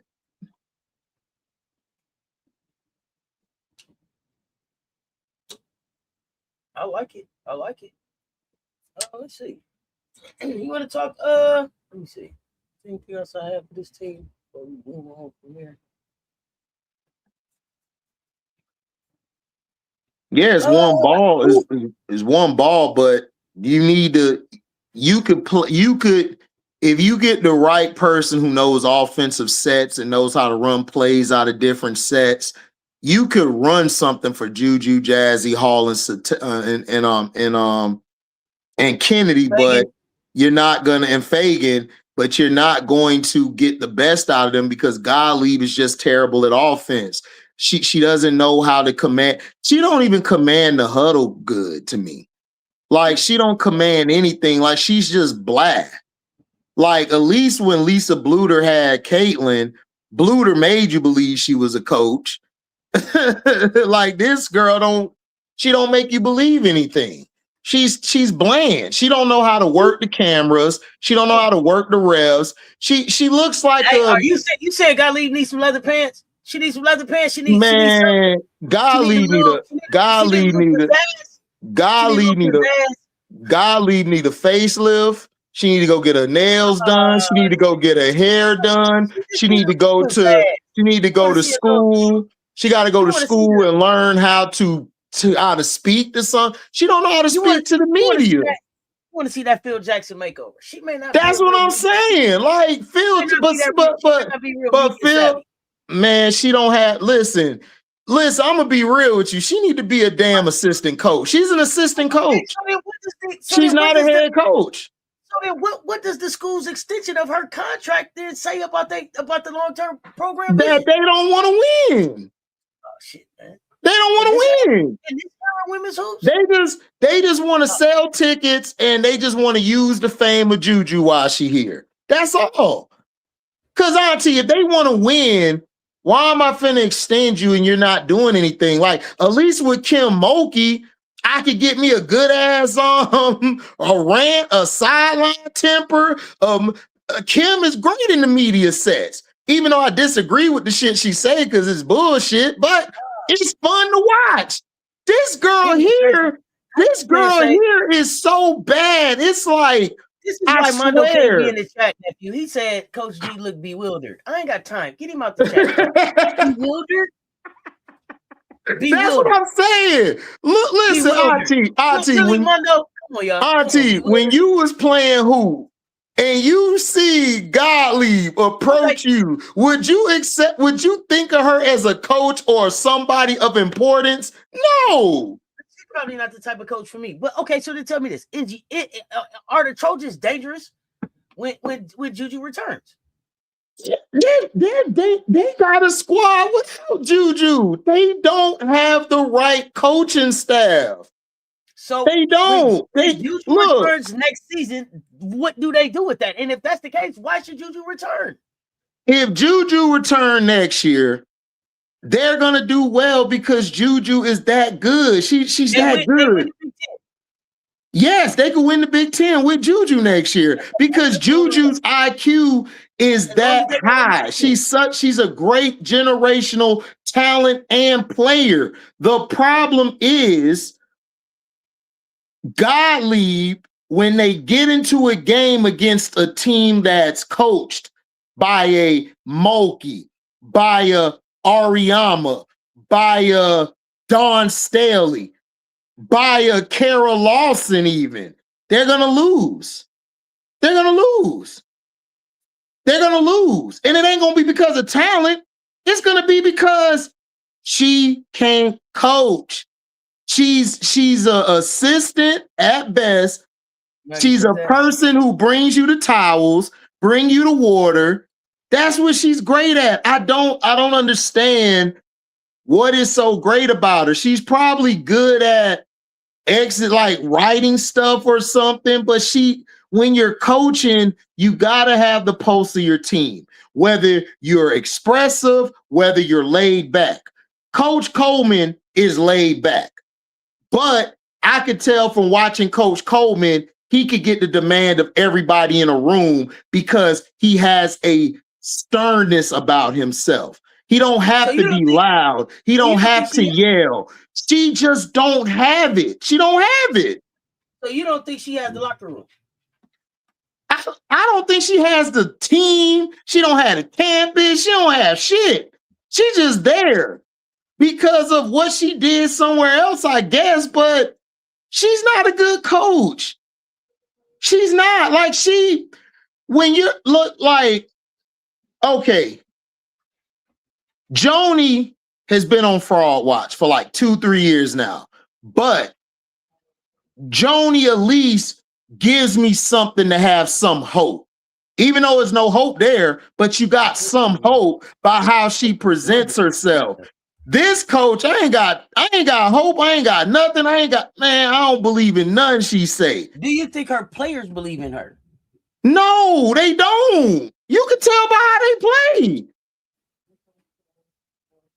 But Shonda, it's cool to be soft-spoken. I have no issue. I've been around people who are soft-spoken, but they had a sternness about themselves. They knew how to get 10 or 15 other people that were high energy, low energy, average energy, all to come together to get one thing done. She can't do it. I see you in the chat. Pumping your chest out about what you're gonna do next year. If you don't want to talk about this year, just pipe down. I see you in the chat trying to pump your chest out with what y'all gonna do to the country next year. You ain't doing a motherfucking thing to the country this year. So don't be too sure. Don't be too sure. That's what I'm saying. I don't like this. Popping this motherfucker like you've been here before. Hey, chat, greet these motherfuckers or something. Don't come in with that old pushing your fucking chest out shit, big dog. You know how I get around here. Because you know how it get around here. And you know who the fuck I'm talking to. Go ahead. You got Dunn, you got Smith, you got Jazzy, you got Samuels, you got London Jones, and you can't get more than what you're getting out of them? Come on. Look, USC should not be this bad. They should be in the top 10 right now, top 12. They should be. But because of the lack of direction, the lack of holding people of holding yourself accountable, because I don't believe she holds herself accountable. I believe she believes that she's better than she reads the headlines. She's not good. I don't see it. Because I watched them against Michigan. They shouldn't have lost that game. I've watched them against other teams. They shouldn't have lost those games. Then they get blown out. They get blown out by I forgot who they got blown out by. Let me see. I could pull it up here. They should have got blown out in that game. They got beat by UConn how they did. You should have got beat by UConn like that. You should have at least been within 5 or 3 trying to win the game. And then against Washington, they were struggling against Washington when their team better than Washington. Why are you struggling? Then they struggled against California. Then they struggle against Nebraska. You lost to Oregon. Oregon is not talented as y'all. They not. And you lost. You got blown out 80-46 by UCLA. Man. Then you lost to Minnesota. You lost to Minnesota. You lost to Michigan State. These are games that you could have competed in, if not won. The UCLA and Connecticut game, I still thought y'all would lose those games, but I thought y'all would at least put up a fight. Y'all got y'all ass mollywopped. Then y'all play against teams you supposed to beat. Y'all lost to them. Y'all should have beat these teams y'all lost to.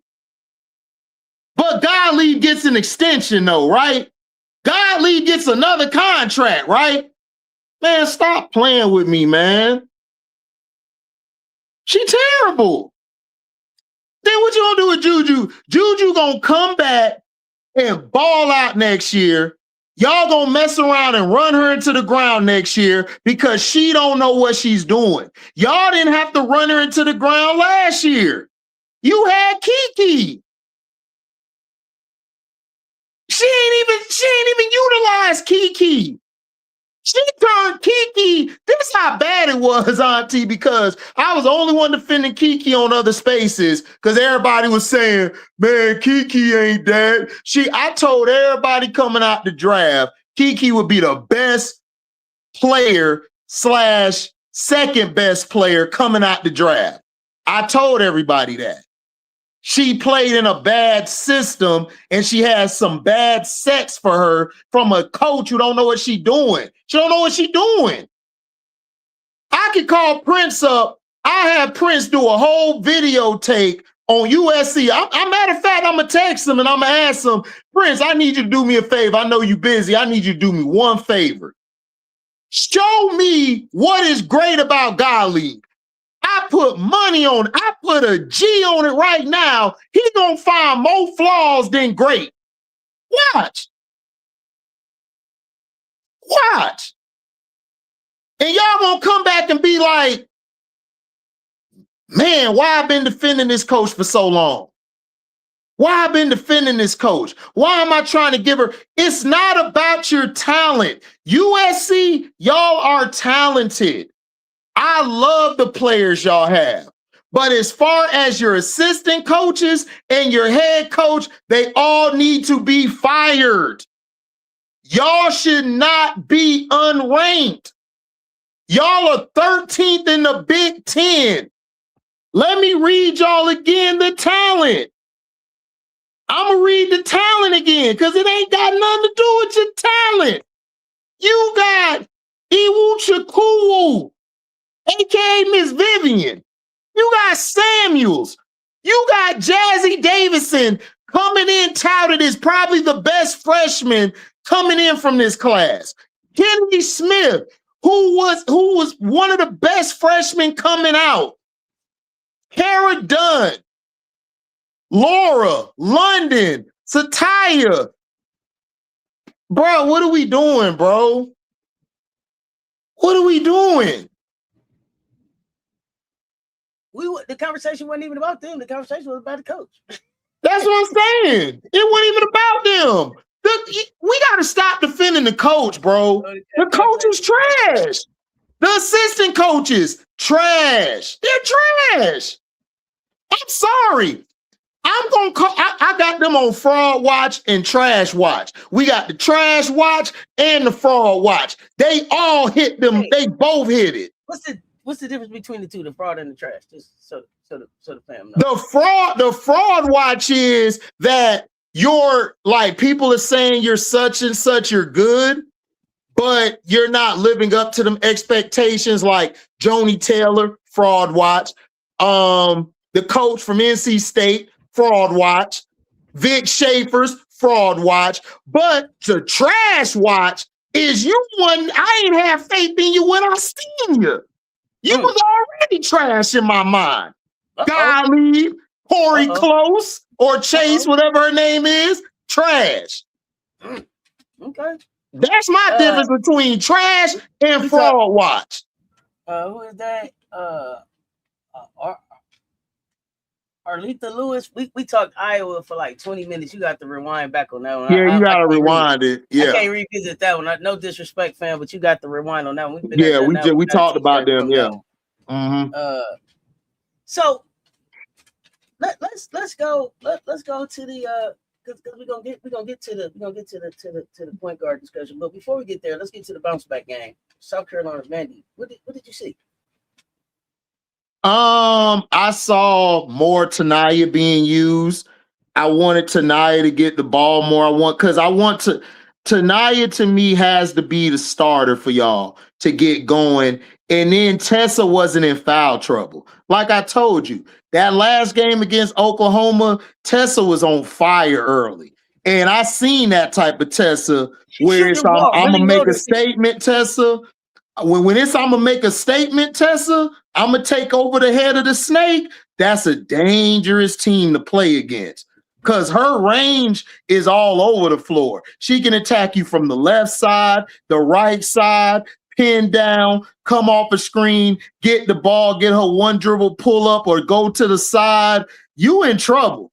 And then Tanaya is a monster one-on-one, give you that cross, get downhill. Because, see, she don't do that one-on-one, I'm an N1 mixtape you. No, she'll do that one-on-one Tim Hardaway, that El Paso two-step and get to the lane. I'm done with you. You cooked. I'm going to put you over here in the corner for food tomorrow. That's the type of player I want to see. And then Raven Johnson being more confident in her shot like she has been, finally being that person to say, you know what? I know when to attack. I know when to take over.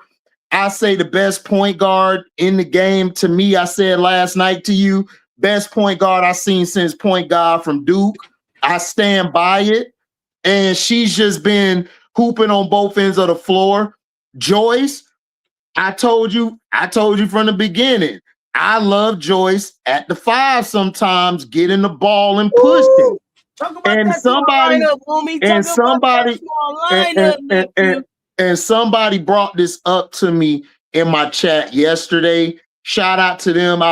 Tell me in the comment section after the video your name. Joyce Edwards is a LeBron style of player where she's athletic.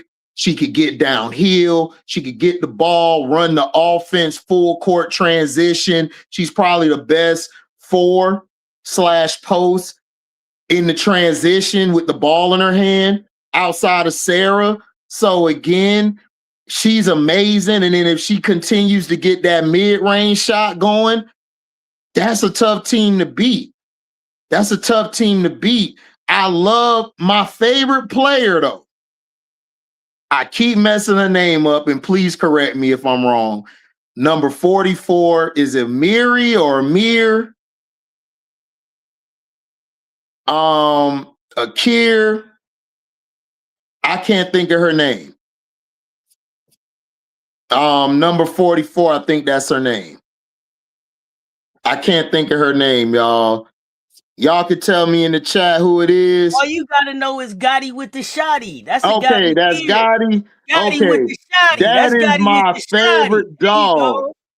That she on Makir. Oh my gosh, dog. She is give her one more year, she's gonna be the best two-way player in the game. Give her a year, she's gonna be the best two-way player in the game. She has the length, she has the tenacity. Her downhill ability is underrated. If she continues developing like she could, I think she has a higher ceiling than Breezy had. That's how I feel about her. She's dangerous. And she's also underrated getting the boards and running in transition as well. I like her. She's my favorite freshman.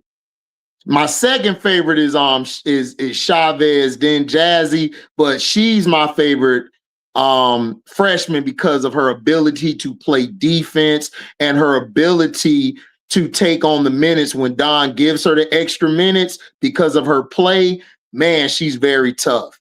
I love her game. I think she was a diamond in the rough y'all found, and I think y'all hit on that one. Y'all really hit on that one. I love Okot. I love Okot. I love her more coming off the bench. I think she's better coming off the bench, and I think she could start late in the games, and I think her ability to stretch the floor at times is good. I like the French player you got.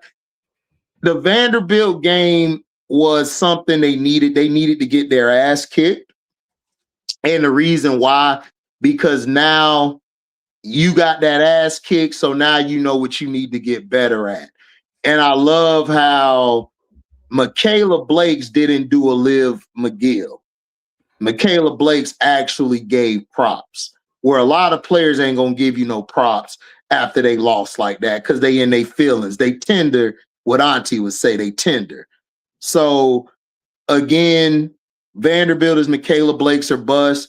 I think they're going to have to bring Gavin back off the bench for them to go get down next time to go forward, because I like Blakes more running the offense more than with Gavin running it. That's just me. So, I mean, but Vanderbilt, I think they'll be fine. I think they're going to do well depending on who they play in March Madness. But like I said, I got them as the 4th or 5th best team in the SEC. I didn't change. Even when they were undefeated, it never changed. They're still there. I don't have them higher than LSU. I don't have them higher than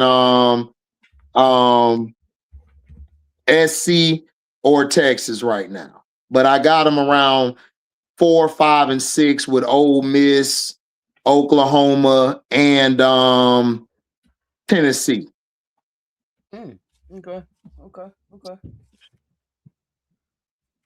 So that's what I have from them. So I mean, I like the game yesterday from SC. SC. Well, you think it was more about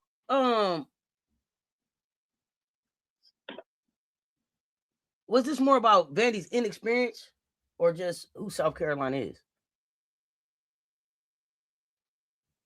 I just think in my opinion, I feel like this was more about Vanderbilt realizing who they are. Hold on. Jacob, I don't know. You don't ever tell me what the fuck to do over here.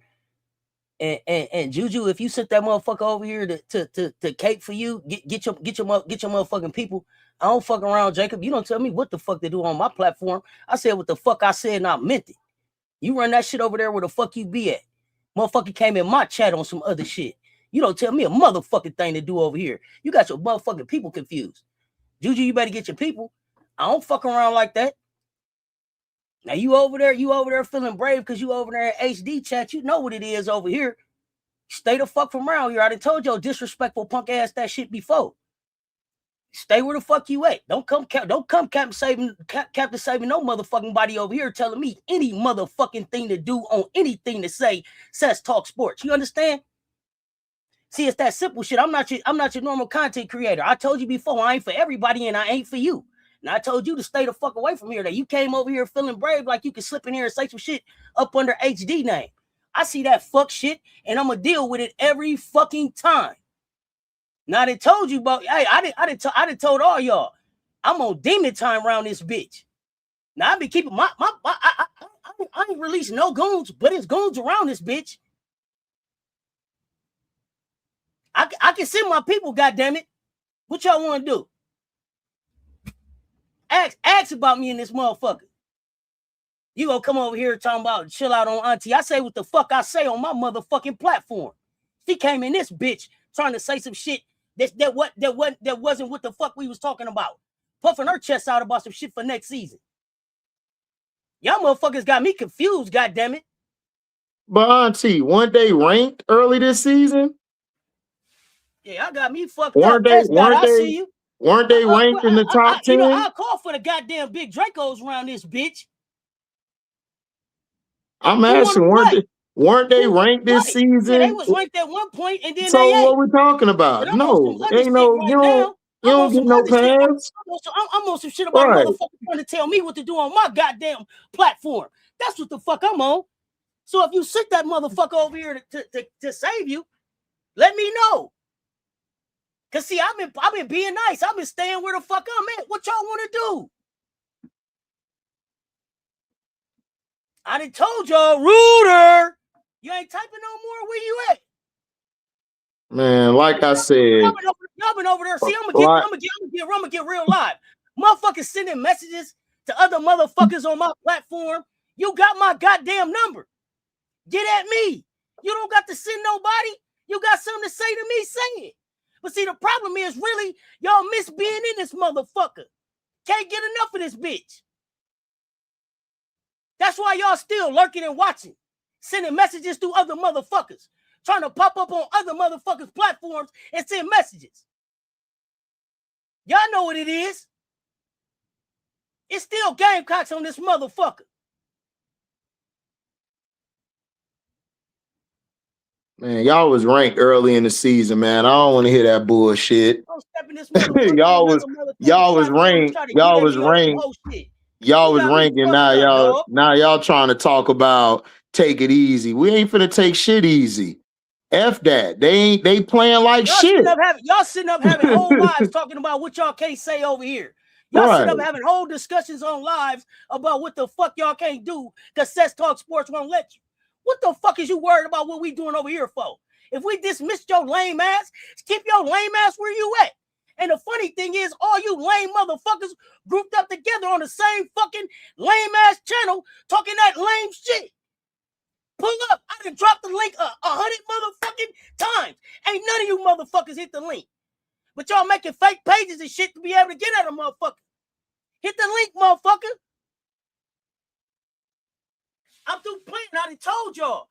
This shit. Bro, Sarah would have went to the W. No, Sarah would have went to the W anywhere. Y'all sitting around. What you talking about? Trying to have what the fuck I got over here.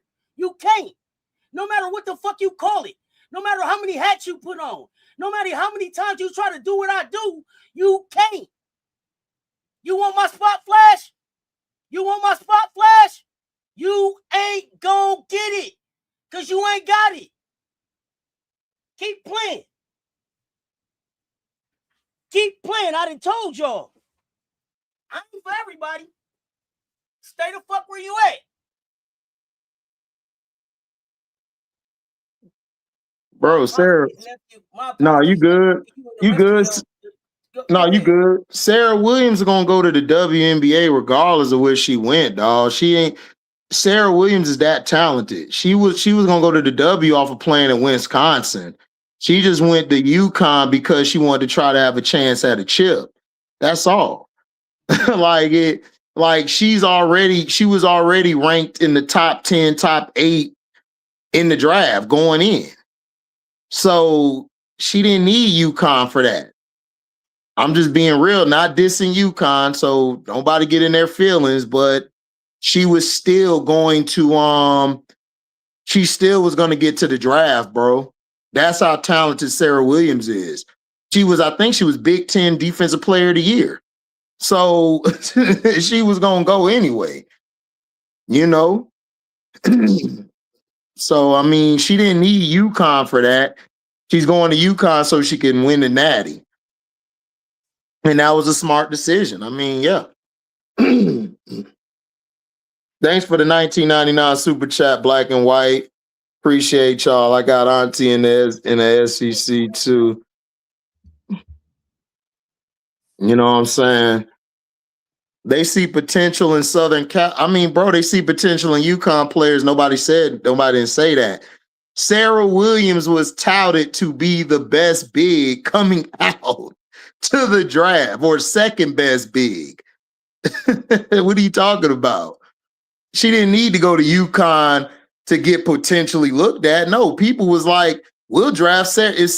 If Sarah would have gone to Florida State, she would have been drafted. If she'd have gone to Timbuktu, she was going to be drafted. UConn got nothing to do with that.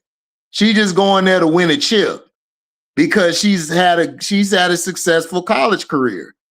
Now she wants to finish it off with a chip, just like Taniyah Latson.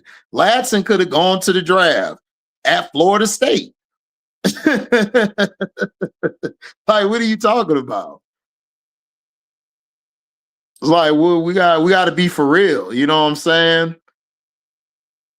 Yeah, I think she is from Canada, Aisha. I think she is from Canada. But Sarah Williams a hooper, though. She always been a hooper. Thanks for the $19.99 on our auntie page, Black and White. Appreciate you. Y'all bring me good dialogue on women's basketball. Well, that's why we here. That's why we here. That's why we here, y'all. But back to SC, man. I don't want to hear that cop out bullshit, because y'all was ranked early in the year.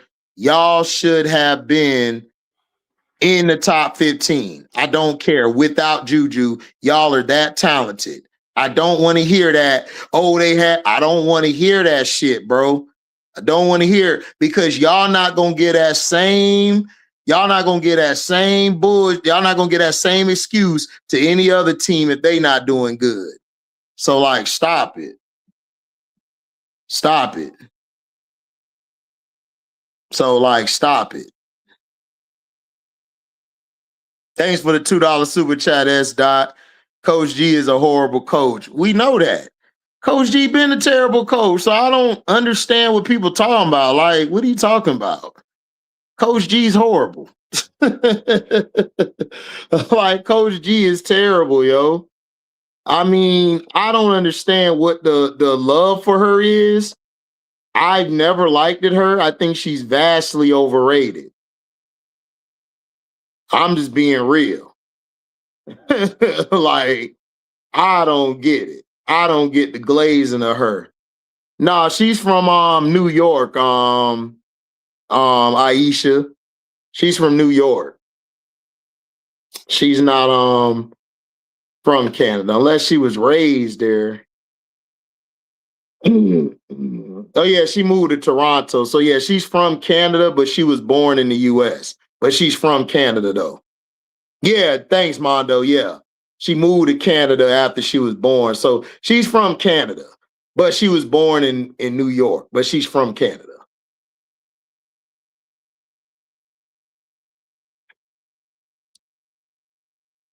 Imagine if JuJu had a real coach. If JuJu had a real coach, JuJu wouldn't have got hurt. Because with a real coach, y'all, the ball would have been able to move. They would have been able to get it to everybody. People would have been. Kennedy Smith. Let's go to Kennedy Smith, y'all. We're going to bring up Kennedy Smith because I'm a huge Kennedy Smith fan. I saw her in high school. Kennedy could hoop. Now, you look at Kennedy Smith, right? This is supposed to be a great coach, right? Kennedy Smith is averaging 10 points, 5 boards, 4 assists on 35% from the field. That's not good. That's not good.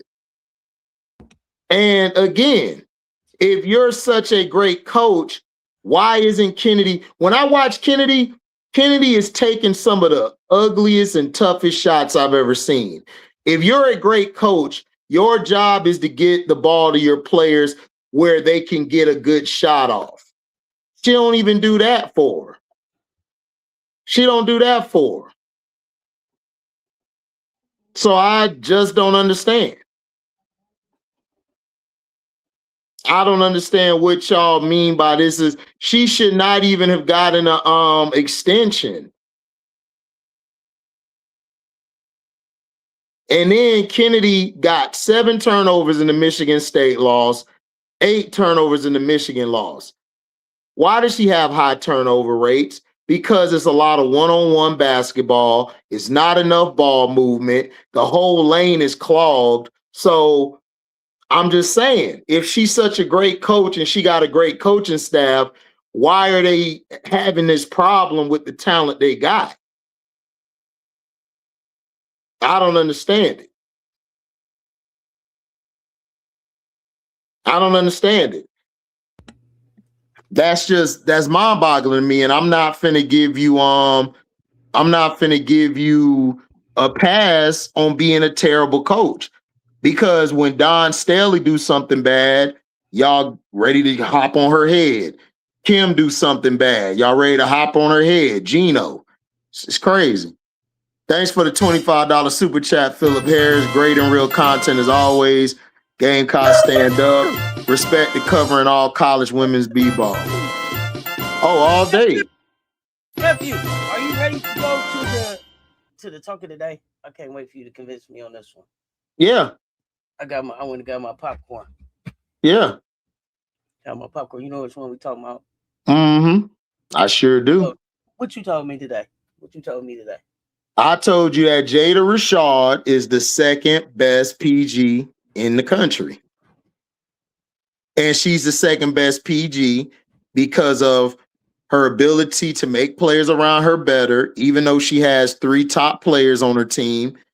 Her ability to set the offense up, how she's getting the most out of the young freshmen and Grace, Bella, and Zakia, how she has the ability to play defense on the point of attack, and she's been the best defender, in my opinion, on the perimeter. Better than Malaysia, better than Flaw, better than Michaela. She's bringing that toughness and leadership that they need, especially for a team that's undersized. Nobody expected, with them being undersized, that they could compete with Oklahoma. They could compete with these other teams. They lost to Kentucky by a buzzer beater. Jada's not getting the coverage or respect she's getting because of those names. But as far as her point guard and floor generalship, she does everything that you look for in a point guard. And when they're not doing well out there, she hold her people accountable. She hold her teammates accountable. And also she gets out there. She takes getting yelled at by Kim. She does what she's supposed to do. And not only that, she outplayed Aaliyah Chavez when they went head to head. Everybody was like, Aaliyah's going to shit on her. She going to do this. Man, she came and dropped a dub on their ass. And she had some great defensive moments on her. And she did good against Van. And she did good against I keep forgetting this girl's name, Oklahoma. Hold on, y'all, I got it up here. Verhulst. When she was guarding her. When she got off of those players, that's when they were able to get their little shot off. So again, I think Jada is doing well with a team where we didn't know who the point guard was going to be. We didn't know who the floor general was going to be. And we didn't know who the leader of the team was going to be. I think she embodies all that for her to be the second best point guard. We could go to KK if you want to, y'all, but KK is playing with AZ, Sarah Strong. To me, that's a Sarah Strong and AZ team there more than it is through KK, even though she's good. I don't have her over Raven because of Raven's dominance from her resume and what she's doing now and what she's been doing since she got to South Carolina. Raven has been a lot better in that aspect, especially playing with different bigs and different rotations of players. Raven still got that team playing like they're a well-oiled machine. So I got Jada's second best. That's me. The reason I got her over Rory is because Madison Booker, that team goes wherever Madison goes. And to me, Madison runs the point better than she does, and Preston run the point better than Rory does. Rory, to me, is more of a scoring or off-ball guard. Chit Chat, you can argue Chit Chat. I have no issue with you because Chit Chat, but in my opinion, that system is more of the reason why they're doing well than it is at LSU. Because the LSU system, let's just be for real, the system is mainly through the big to the guard, like to the 2 guard or the wing. And Jada got that offense flowing. Even when Jada don't give me 20 points, she's still diving for the ball. She's still setting everybody up. And the offense looks a whole lot fluent with her out there than Fuwali and then those other guards y'all mentioned. Those other guards y'all mentioned, they struggle with getting their own shot outside of her and Chit Chat. But I say she's a little better than Chit Chat because of her size and because of her command. It's hard to be a floor general of a team when you got 3 stars on your team, as opposed to being on a team full of role players. So that's why I got her number 2.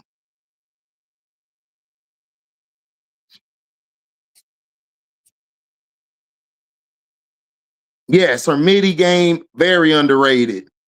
Very underrated. Who is the best defender in NCAA history? Raven Johnson is way better than Hannah Hill-Dog on defense. It's not even close. It's not even close.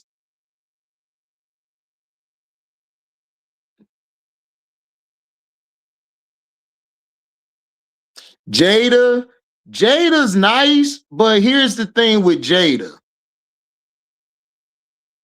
Too many times, Jada depends on Adi being good. Now, granted, she did drop a 44 piece, but that was because Adi couldn't get going. So they needed her to do what she had to do. But in my opinion, I got Jada because even look at last year. When Jada played, the offense ran good. The problem was she just don't like her point guards. She's just hard on point guards. And she had to realize coming into this season, I need Jada to play. I need Jada to run it. I mean, but Jada Williams for Iowa State is good, but Jada here, political, I agree. She is a traditional type of point guard. I love what she's doing on both ends of the floor. And they don't win some of these games they had without her on the floor. They don't. They don't blow that team out they played last. They don't blow Texas A&M out like they did without her on the floor. They don't beat Oklahoma without her in the 4th quarter making plays and scoring the basketball. I'm just saying, Jada needs to get her respect.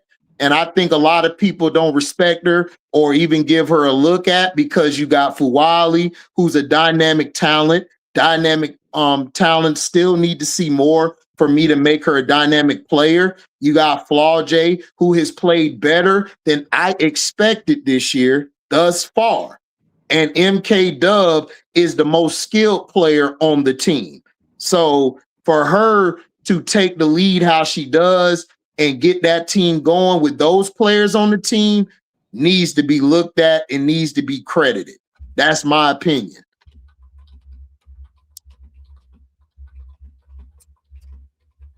No, okay, I do not. I do not have Fuwali over Watkins. I'm sorry. Go ahead, Auntie. Wait, I'm sorry because Discord was overriding what was going on over here, so I was missing. You was in and out. Did you answer the question? Where would you put Jelani? Jelani who? Cambridge. Jelani Cambridge. I got Jelani Cambridge. I don't really look at Jelani as a regular point guard. I look at her as a star player, superstar type player.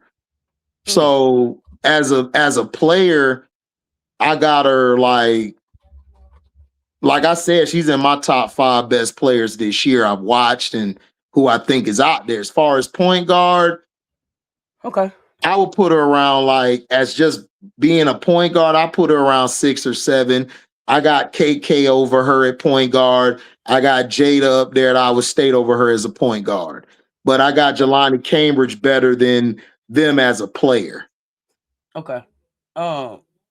Now here's and this is what I was gonna say about Jada before I start having the technical difficulties. So I'm not surprised about who Jada is this season because this is who I expected Jada to be last season. So if you go back to my channel, I have a video about Jada coming in as a freshman into LSU.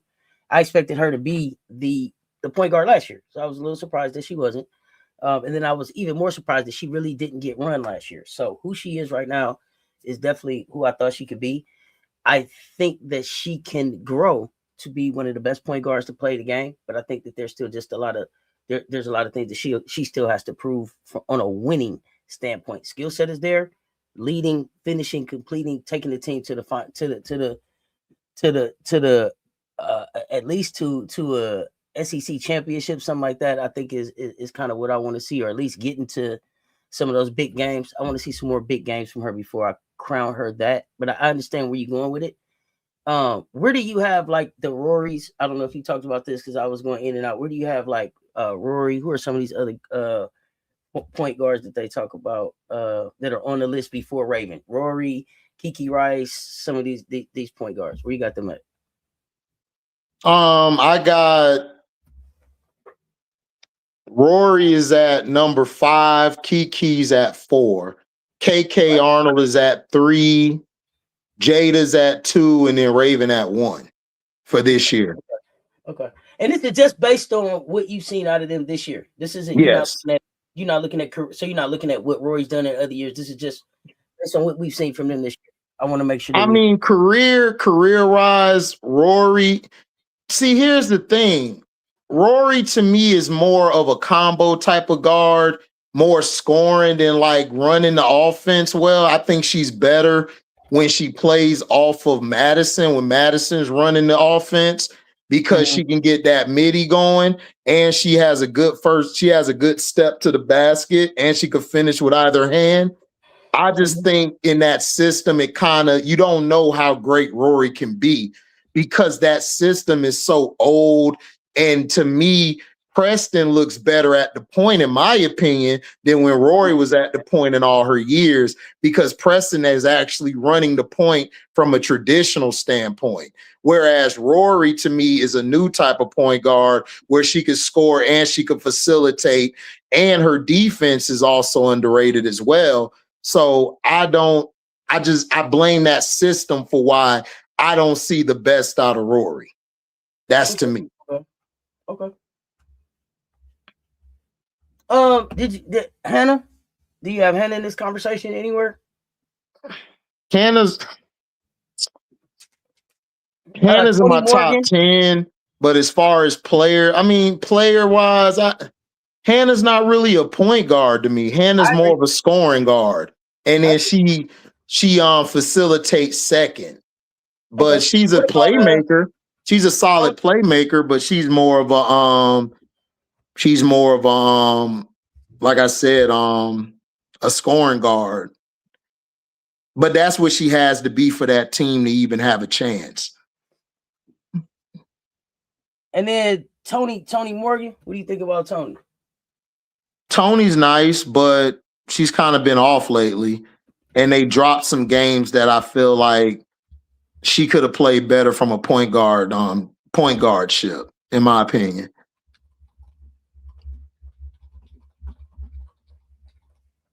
Okay. Anybody else? I mean, listen, I don't doubt that the kid can get there. Speak on overall team defense and what team do you like in that regard? Team defense. I mean, South Carolina team defense is great as always. UConn, I like you guys' team defense. Even though y'all don't play anybody, but y'all still play with great team defense. I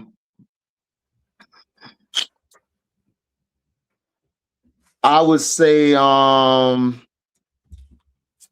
two have really been, to me, out of the 25, like the best like team defense out of y'all. And that's why I got KK Arnold up so high because she's not just doing it on offense or facilitating, but defensively, she's a nightmare. So I say y'all two, Louisville. I mean, I say Duke. Duke has done better than Louisville. I got Duke and Louisville probably 3 and 4 team defense wise. I want to go back real quick. I want to ask about a couple point guards because like I said, I had some trouble here. If we just talking about this season, where do you have Tajiana Roberts out of Louisville? Where do you have Chavez out of Oklahoma? And then where do you have Paldo out of Tennessee? Paldo is at Tennessee. They're in my bottom. They're around 7, 8, 9, and 10. They're in my bottom half of point because they're not traditional point guards. They're not like Paldo need to score in order for Tennessee to keep going. Chavez needs to score in order for Oklahoma to play at their best. Because we've seen games where Chavez give you 10 or 11, they struggle. But when she gives you about 18, 19, or 20, they're playing more fluently. So they need her scoring. Tajiana Roberts, she needs to score like she does in order for that team to get going. And to me, like I would put her like around 7, maybe 6. Like it's kind of like because I got Kiki at 5, and I could put her at 6. I think Tatiana's setting the table a little bit more this year because she's got Ziegler, she's got Hardy, she's got Barry, she's got what's the shooter? I think she's setting the table a little bit more this year than she was last year, having to score, especially because we very close to show a couple times. So Tatiana's up there for me this year. Yeah. It's gonna be interesting. It's gonna be interesting to see some of these matchups down the stretch. Yeah. I mean, it's gonna be fun to watch. I definitely don't got I don't got Rice up that high. I don't. I got her my top 5, top 4. I know you do. I can't, nephew. Yep. I can't. I do, man. Hey, Kiki, nice, man. So once she get away from UCLA, Kiki will show how good she is. It's the same thing what happened with Kiki with Gottlieb. She got to get away from that coach. And I'll be ready to do that then, but you got to show me, Bama. Yeah, she just got to get away from the coach. I mean, look, like she only could do what the system tells her to do. The system is feed Lauren Betts, feed the shooters, move out the way. I mean, that's all she could do. Kiki, same thing. Feed JuJu the ball, move out the way. Now we see Kiki first season and an Unrivaled hooper, baller. Why? Because she got away from a dumbass coach. That's all they need to do. If you get a lot of these girls away from these dumb coaches, man, they'll be a beast.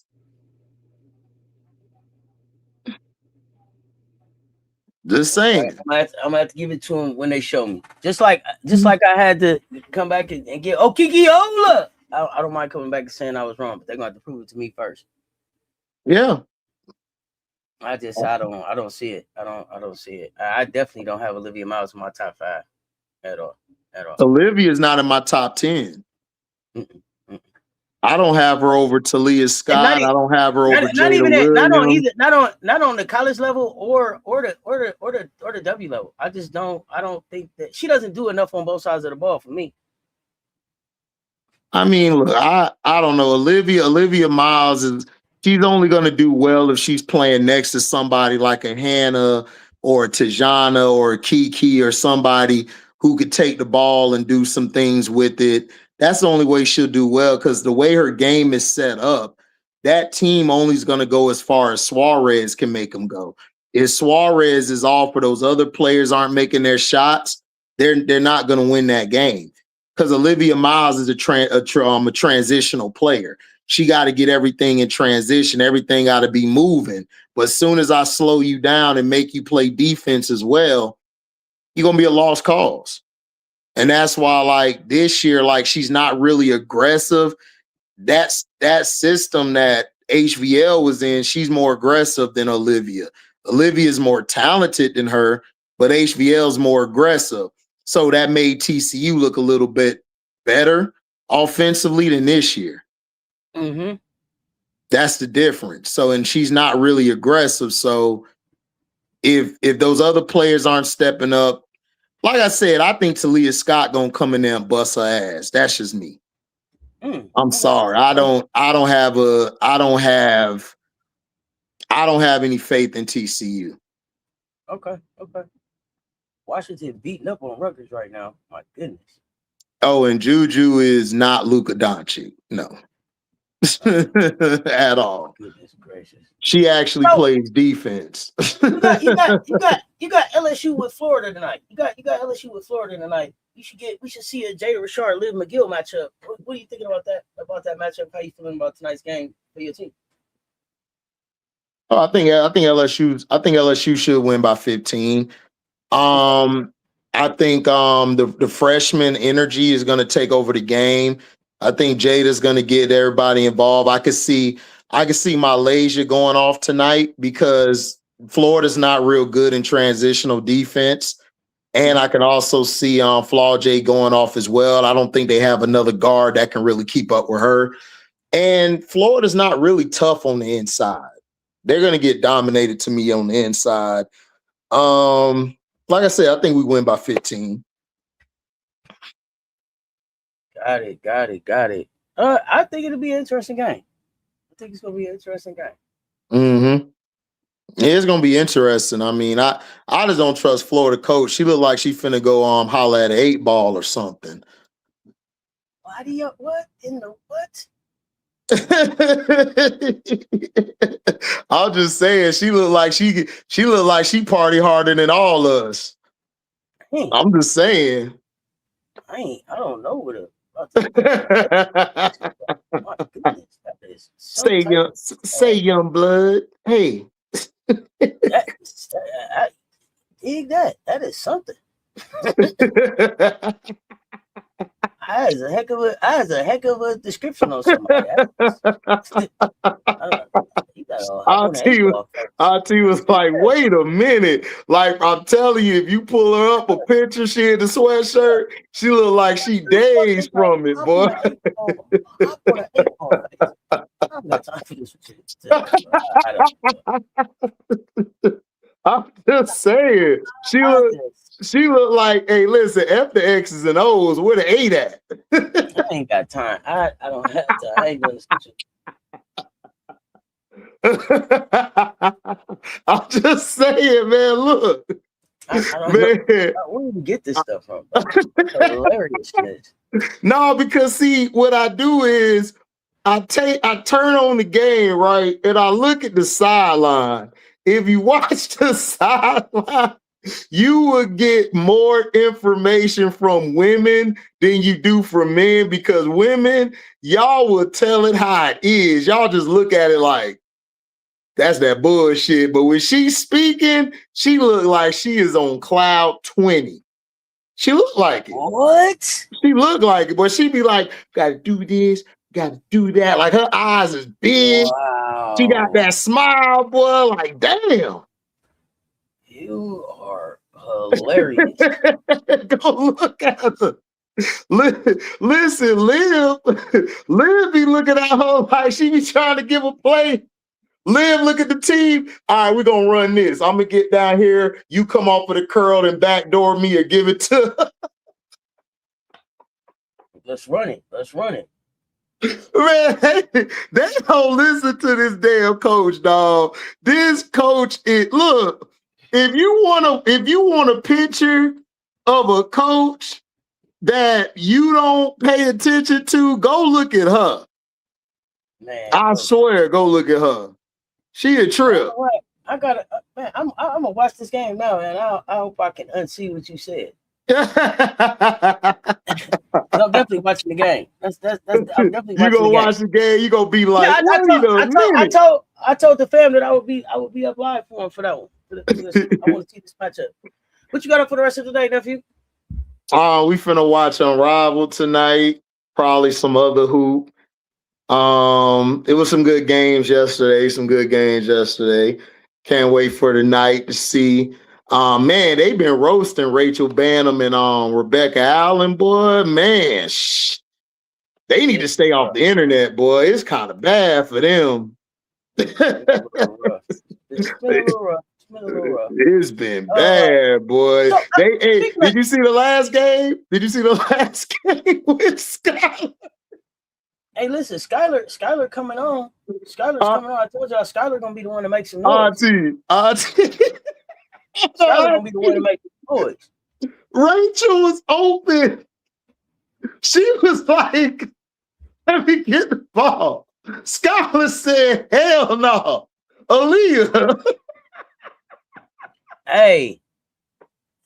It doesn't look like it don't look like it's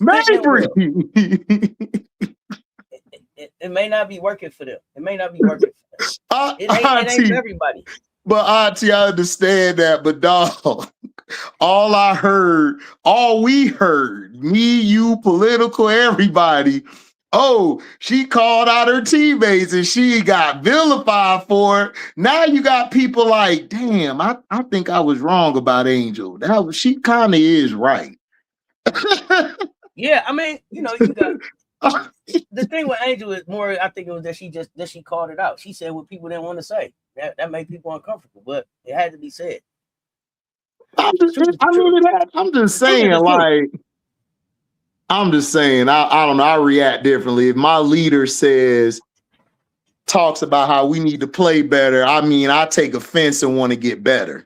That's the only thing I took out of it. I got to play better because my leader feel like we ain't giving it our all. I'm just saying, but Skylar just looked at her and just said, I'm going over here. It was like, damn. Skylar, man. Y'all watch the game tonight, y'all. I expect Skylar to have to go on a hot streak. I expect Skylar to be the player that she gonna turn it around because Skylar do not like losing. Like, if y'all watch Skylar since Notre Dame or even before that, Skylar does not like to lose. She finna do something. Something gonna change. I'm just telling y'all now. As they say, something gonna change. They said something got to shake. Yeah, something got to shake. So, yep. What else you got going on? Well, let me say this too, because I got MJ's getting ready to come up because we need to get picks done before a certain time. But I want to make sure those out. And then if you didn't want that on your platform, give you the opportunity to take it down. Who? You. If you didn't want MJ talking bets on your platform, if you wanted to cut it off before you come up. MJ cool, he fan. MJ can come up. Yeah. I just wanted to make sure we gonna talk some bets. We're gonna talk some bets. MJ. No, go ahead. Cause I want people to hear it on my shit too. Cause niggas bet. That's all people do on my channel is bet. So we finna get to the shekels. MJ, hit the link, homie. Where you at? For real. Like they gonna hit me up later, be like, HD, man, tell Auntie appreciate that, dog. Yeah, man, we're gonna bring him up. I needed an extra shekel on the parlay. His name is, they call him MJ Lover 23, Mr. Lover, Big Daddy Long Dog himself. With some picks. Hit the link. In there in the chat. They trusted Becca more than Rachel. That's saying something. Wow. What is that saying? Bro, Becca, but dude, I ain't gonna hold you. Becca been playing, bro. She on defense and rebounding. But yeah, Bam don't do shit. Over there on the Instagram. What's going on, fam? Appreciate you pulling up. Let's get to it. Bam don't do shit, bro. Bam be over there. Bam made, I think, only like 5 points her whole career. Mm-hmm. It ain't even good, dog. It's terrible, bro. And then listen, I watch every Unrivaled game. So, boy, it's bad. Skylar is not playing. I'm telling you, Skylar gonna have them running suicides and shit out there. She don't play. She the wrong one to have this losing streak with. Oh, listen. Hey, how impressed are you with AB's game? Oh man, look, best center in the league loading this year. If it's a season. She hooping, man. AB is hooping. She looks a lot slimmer. She's in very good shape.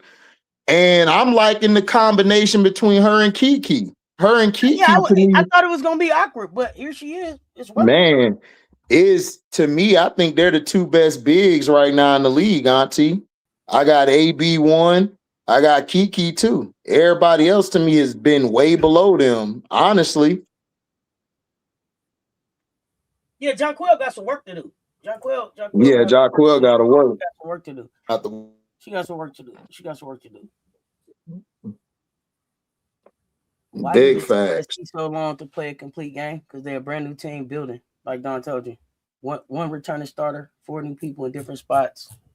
One player just got to the country. One player only been playing basketball 5 years. That's why. Kai Cook. I mean, I hope Kai stay consistent. MJ, what's happening? Yeah, that was nasty. You got me? Here? Yeah, we hear you. Well, thank you for the super chat, 91 Dan, but that's what I think. Yeah, I got you. Unless y'all want to add something to that. All right, cool. What's up, fam? What's up? Building chemistry. Hold on. Yeah, it's just building chemistry, and y'all gotta remember, Tanaya is still learning how to play within a set and system with them. Hey, once she learned, yeah, like Auntie just said, once she learned how to pick her spots and she gets acclimated, man, it's gonna be over with. That's all it is. It's experience. Win the show and win it go. Mm-hmm. MJ. What's the word, homie? Oh, there you go. Okay. Man, you talk about some action yesterday. We had a little bit of action yesterday. It's unfortunate that I wasn't able to put anything out there for people. It all came pretty quick. There was a lot of stuff that came in late, especially for the Seahawks game. I stayed away from the Broncos game.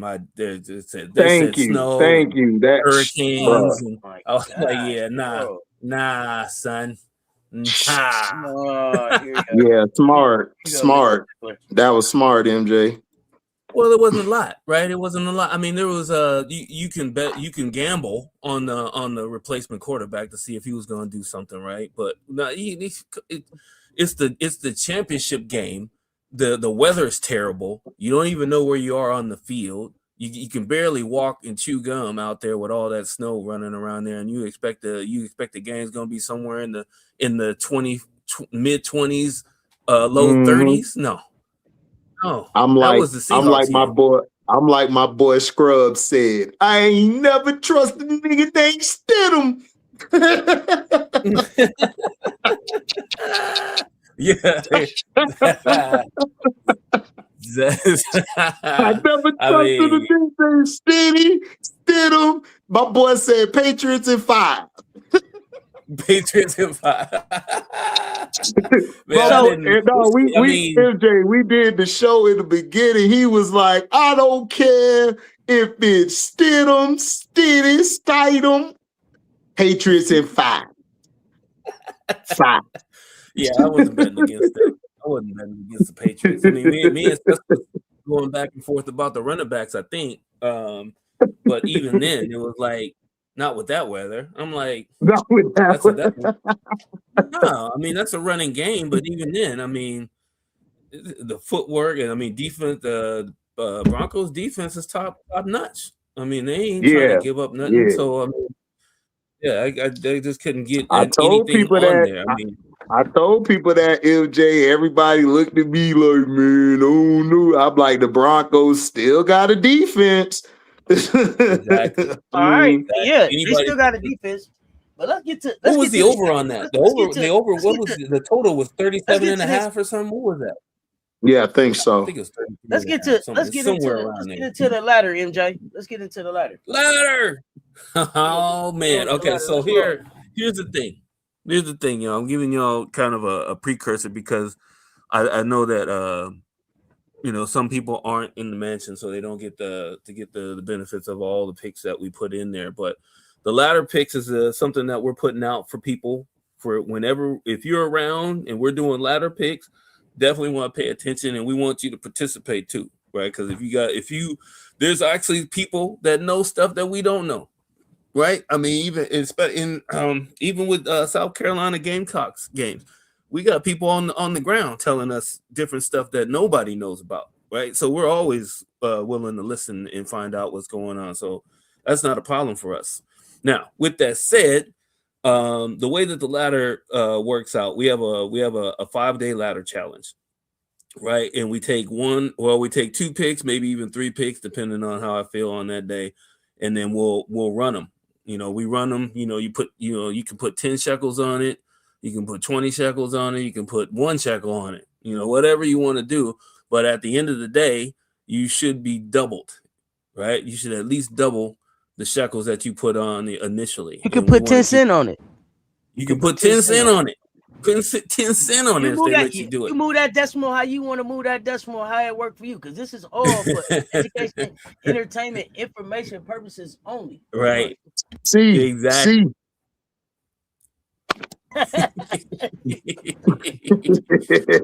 right. With that said, I got 3 picks for y'all. You can take 2 out of the 3.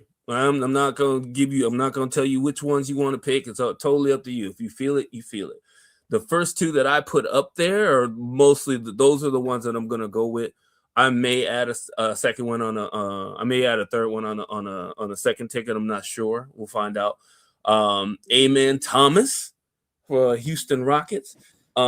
He had. You running these as a parlay? You running these as a parlay, or are you doing 2 individual? Yeah, this is a parlay, right? You can run these back. I always here's the thing. You guys see this, or are you? Oh, they can't see that. I keep forgetting that they can't see everything that we putting up there. Actually, no, you can't see that.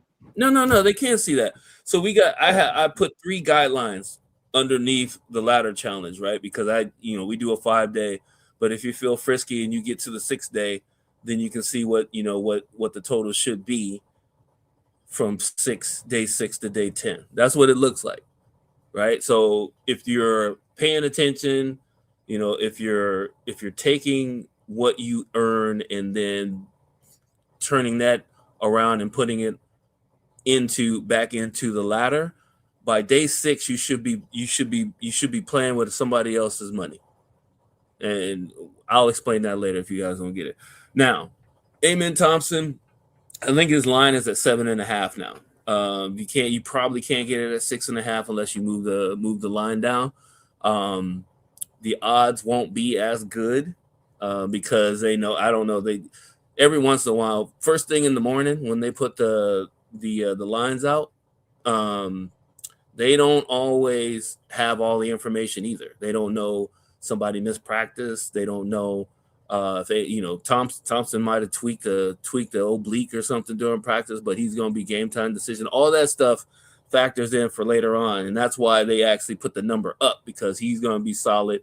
The matchup that they have is a favorable matchup for the Houston Rockets, and I'll get into more of that in just a second. The second one is Jaylen Brown. Jaylen Brown for points, I think he's at they moved him up to 25.5 or 26. But if you got him at 24.5, that's a bargain. He is basically, he's the head honcho. They're going up against Portland, the youngsters, and he should actually get 24.5 pretty easy. The only reason that he won't is if for whatever reason Portland goes crazy and they're beating them by 30 in the first half. So get in Jaylen Brown. The third one, if you feel a little risky-frisky, even though it says -180, which should be kind of a laydown, but if you feel risky-frisky to put that third one in there, Devin Royal for the Ohio State Buckeyes. He is, I think he's their second leading scorer, if I remember right. They're going up against Penn State, whose defense is middle of the road. So 14.5, that is kind of that's a boost. That is a boost. It basically means if whatever site that you wager on, if they ask you to put in a third pick to get an actual boost, whether it's 30% or 50%, that's what you would put in, right? Just so that you can get that extra boost, that extra juice, so you can hit the ground running. Questions, comments, concerns? No, I don't think so. Nah, you good, man. Shoot, My bad. I'm My learning bad. a lot. Oh, So what I'm gonna we do? on- I don't know how much time we got. Go ahead. We got time to go through the whole thing. You good, bro? Yeah, go ahead. I'm off. All right, cool. So here's the thing. I'm not gonna hit all the picks. I'm gonna hit the ones that are favorable, the ones that you should snatch up right now before the lines change again, because I know the game's starting in a couple of hours. I think one of these games, like so Indiana, Minnesota, or Indiana and Atlanta, they already played. So so you may have to well, don't worry about that. It's fine. We'll skip to the next one. I am just, let me double check. I'm just double checking right now. Yeah, Philly's playing right now too. So, and it's probably good that we didn't even pick that game, because Charlotte's beating them by almost 30 in the third quarter. Charlotte putting belt to ass. BTA. Man, I was not expecting You that. got Orlando look like Orlando, Cleveland next. Sometimes there's reasons why you don't get to pick certain games. Man, let's get through Orlando and Cleveland. So let's get there before somebody come looking for us. So one of the hidden gems in Orlando is Wendell Carter Jr. for over 1.5 assists. I don't know. He plays about 27 or 28 minutes a game. So it's a little bit, you always want to have your picks playing at least 30 minutes a game, right? The more they're on the floor, the more opportunity they have, all that stuff. For whatever reason, Wendell Carter Jr. works well either when he starts or coming off the bench, and he's always looking for the extra person. He doesn't always look to score first, which is weird because he used to be like that. So his 2 assists, I think he's gone the last 4 or 5 games with at least 2 assists. So we taking that's a nice hidden one. I don't have the odds on that one for some reason. I'm not sure why. A lot of these didn't have the odds on them, and I think I know why, because I was going off of Prize Picks and I think Underdog, and they don't always put the numbers out, at least accurate numbers that we can use. So I leave them off. Your other hidden gem is Jalen Tyson. He's gonna get good minutes because they got injuries at the guard position. 1.5 assists over that. He should get two or more assists tonight. Orlando, even though they're a good team, they're middle of the road and giving up assists to the guard position. Moving on to Portland. Portland has a few sneaky ones. I think I actually snuck in like a 3-pointers, a 4-pick 3-pointer pick. I'll put that in the one bet section. But it had, one of them was Deni Avdija. I had him in there for two 3-pointers just because he's their leading scorer, and that's what he does. He shoots about 6 or 7 threes a game. He shoots a bunch of those. So if he can't hit 2 against Boston, who's gonna basically let them shoot threes, right? Here's Boston's defense right now. Boston's defense is, you can shoot as many threes as you want. We're banking that we're gonna make more than you. That's basically what their defense is right now. So I mean, I'm just saving y'all some time on what the defensive strategy is over there. If you want to see a bunch of threes getting thrown up, that they're probably going to shoot somewhere around 75 to 80 threes tonight. Like, it's one player on their team, I think the other night, attempted 21 threes. 21 no twos. That's no twos. That's exactly what they do. It's madness, right? I mean, everybody, that's what the analytics did. Analytics, and the worst thing you could have done is let Boston win a championship off of those analytics, because now everybody's trying to do it. But that's I digress. Jaylen Brown, I gave y'all 24.5 on the initial ladder pick. The rest of these are the rebounds are risky frisky, because Jaylen Brown has had games where he's only had 2 rebounds. and it's the weirdest thing ever because he's the most athletic dude on the court most nights, and I think he averages about 4 rebounds or something like that, something crazy like that. If you want to take a under on that, sure. I don't like unders, just for you guys know. I don't like picking unders, but I'll put unders up there. Like his 3-pointers, 2.5 3-pointers. I take the under on that. He's only hit 3-pointers or more once in the last 5 games. So minus 170, that's kind of on the mark. We got the Los Angeles Lakers and the Chicago Bulls. So one of their bench players who shoots I'm trying to remember his name. I should know his name. That's my damn team.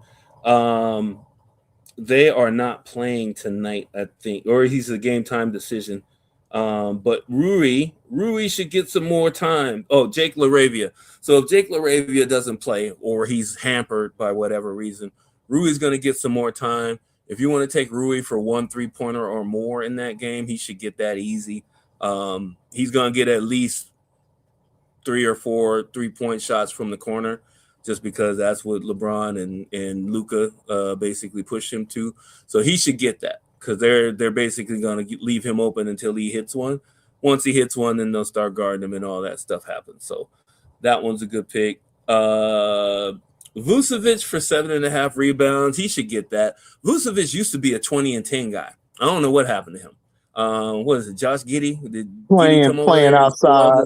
Playing outside the perimeter. Like Vooch is he one of them bigs who move more to the perimeter now. Like Vooch used to, because when he played for us, he was in the paint a lot. He used to play the 5 for real, but now he plays more of the stretch now.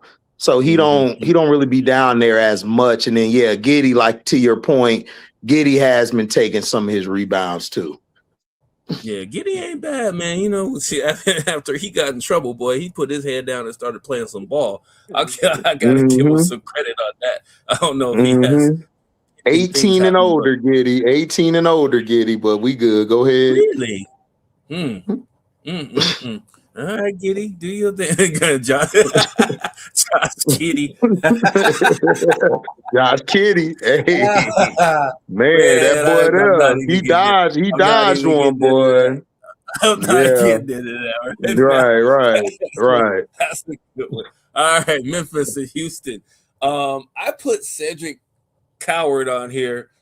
Coward, whatever. I don't like calling him. I call him Coward, but he be hooping though. I mean, he's putting up numbers, so I had to put him on. He's points and assists over. His number is 15.5 now.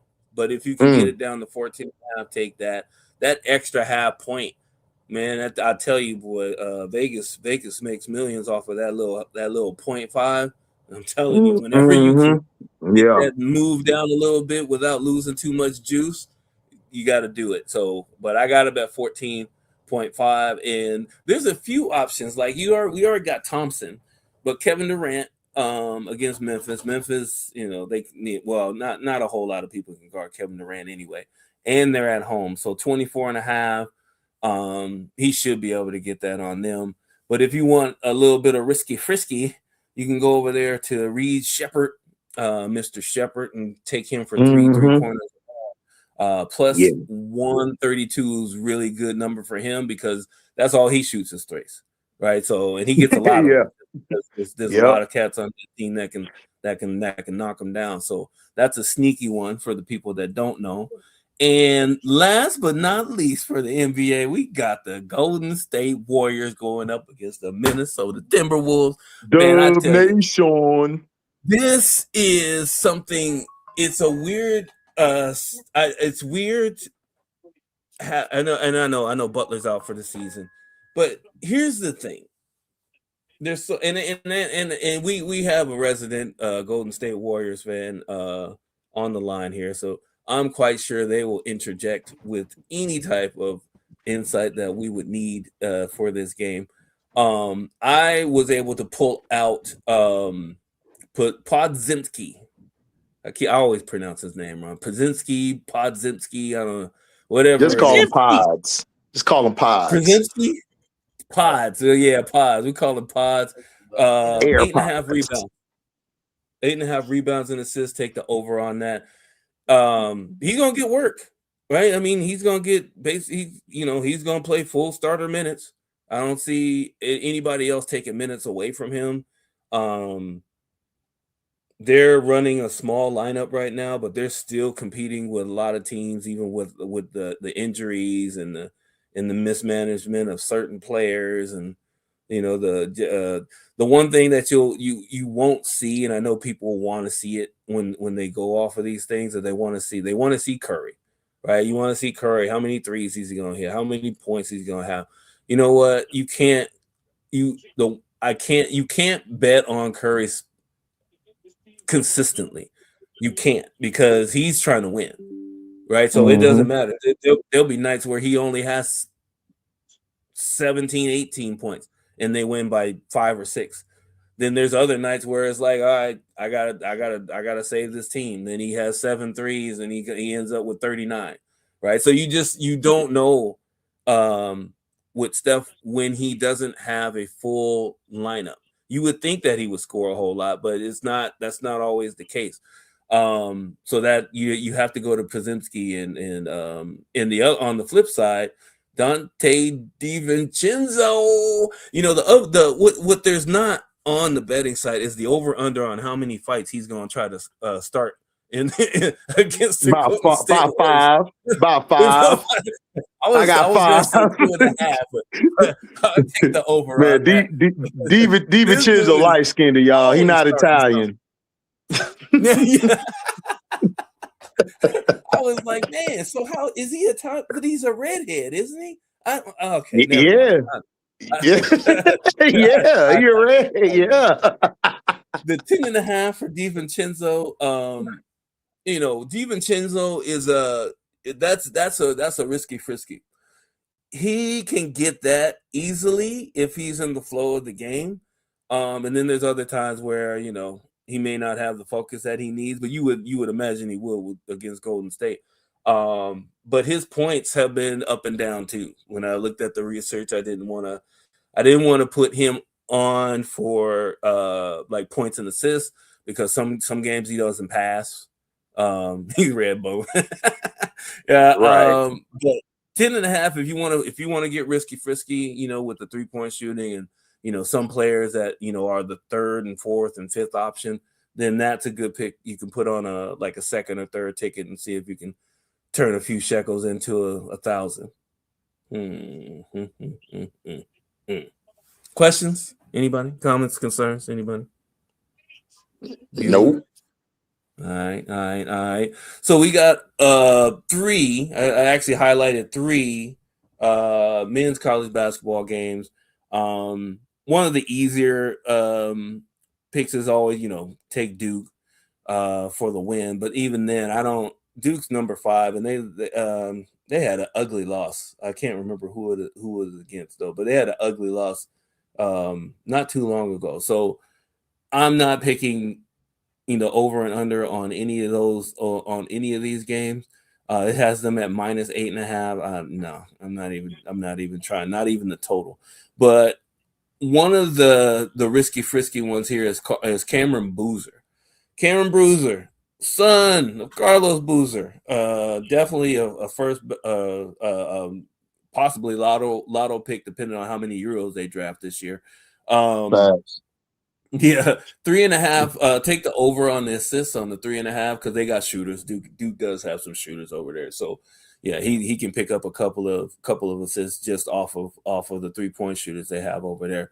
Ryan Conwell, I don't know enough about him, but that minus 240 number seems like it's a knockdown. So you can actually put that on a ticket too if you want to boost what you already have. There's the Penn State and Ohio State game again. Caden Mingo is one of the lead scorers for Penn State. He should get that even if they get blown out. 14.5 points. Take the over on that. Minus 119 is not entirely a laydown, but he's going to play a lot. He plays over 30 minutes a game, so he should actually get that. And the last one, we got number 1 Arizona going up against number 13 BYU in the Mormon State. That is every game Arizona plays is going to be must see TV because everybody's getting up for them. Yeah, they're getting up for them. I didn't like it, but I put it on here anyway. Richie Saunders, over 15 points, is so over 15 points. So it's basically 15 and a half. But it's minus 245. The problem I have with that is if the other guards on BYU start knocking down these threes like ridiculously, and they do. They've had a few games. I looked at a few games. I think they had like 19 threes in one game and 17 or 18 in another. So they can shoot that ball. I didn't Richie Saunders though. He didn't pop off the chart with because number 1 Arizona, they have a good defense. They don't give up a whole lot of paint points. They guard the 3-point line really well. So unless he has a solid midi of some sort, that one's going to be right at the line. He's going to be right at either 15 or 16 points. So be careful of that. I put the other guy up there, last name Krivaz, over 1.5 assists. That's a risky frisky bet. So just for the heads up, risky. If you see anything like that where it's just 0.5 assists, just like Rui's 0.5 3-pointers, be careful of that because that's basically. Does he actually shoot? Does he get the ball enough to shoot? That's the thing, right? If he gets double, he passes out, and then maybe somebody makes a shot. That's what that is, right? So I'm not putting that on any of my tickets. Listen, we need to holler at Luka and Bron and say, hey, we just need Rui to get at least 2 threes in, 3 threes. That's it. That's it. Rest of the game, all y'all. Y'all got it. Oh, yeah. That's what it is. But that's the thing, though. They're going to swing that out to Rui and let him get at least, 3 or 4 shots at it. Right. Per game. So we know that. I don't know anything about that guy. But all that tells me is that, he may touch the ball 4 times in the game and get an assist off of those 4 touches. That's not good enough. Right. Yeah. Right. That's not good enough. At all. All right. Before we get into hockey, questions, comments, concerns? Anyone? I'm concerned about Rui.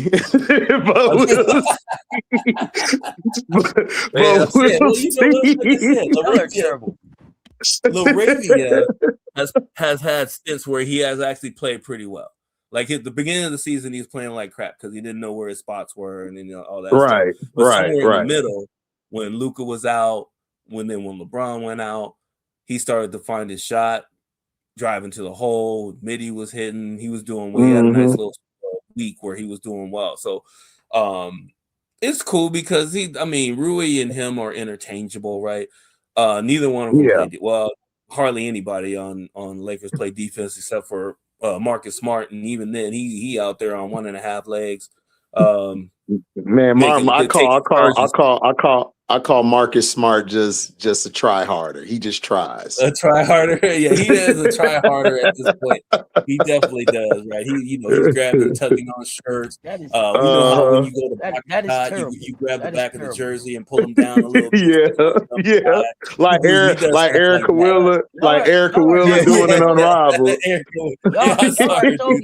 Y'all are so not right, bro. Both of you. I'm just saying, man. I'm saying those are the tricks of the trade, man. I'm listening. When I was up my way out. Neither one of y'all ain't right. But I hear y'all. Neither one of y'all ain't right. Go ahead. All right, so let's hit the ice here for my brothers and sisters that ice skate, and the Winter Olympics is right around the corner. Scandinavian, baby. Scandinavia. That's why I'm on mute. So here we go. So we have a few here. We don't have. It's not a full slate, which is cool. This is actually perfect for people that have no idea what's going on with hockey. I'm just going to give you some basic stuff and some quick picks, and then we'll run to the end of this real quick. Utah, the Mammoths, they actually have a name this year. Last year they were named the Utah Hockey Club. Okay, so There you go. Going up against the Tampa Bay Lightning. The Tampa Bay Lightning. Shout out Lightning, Bay Area. Nobody knows. So They are one of the favorites to win the whole thing. Yeah. They were the hockey club. Hockey club. They were UHC, baby. UHC. UHC.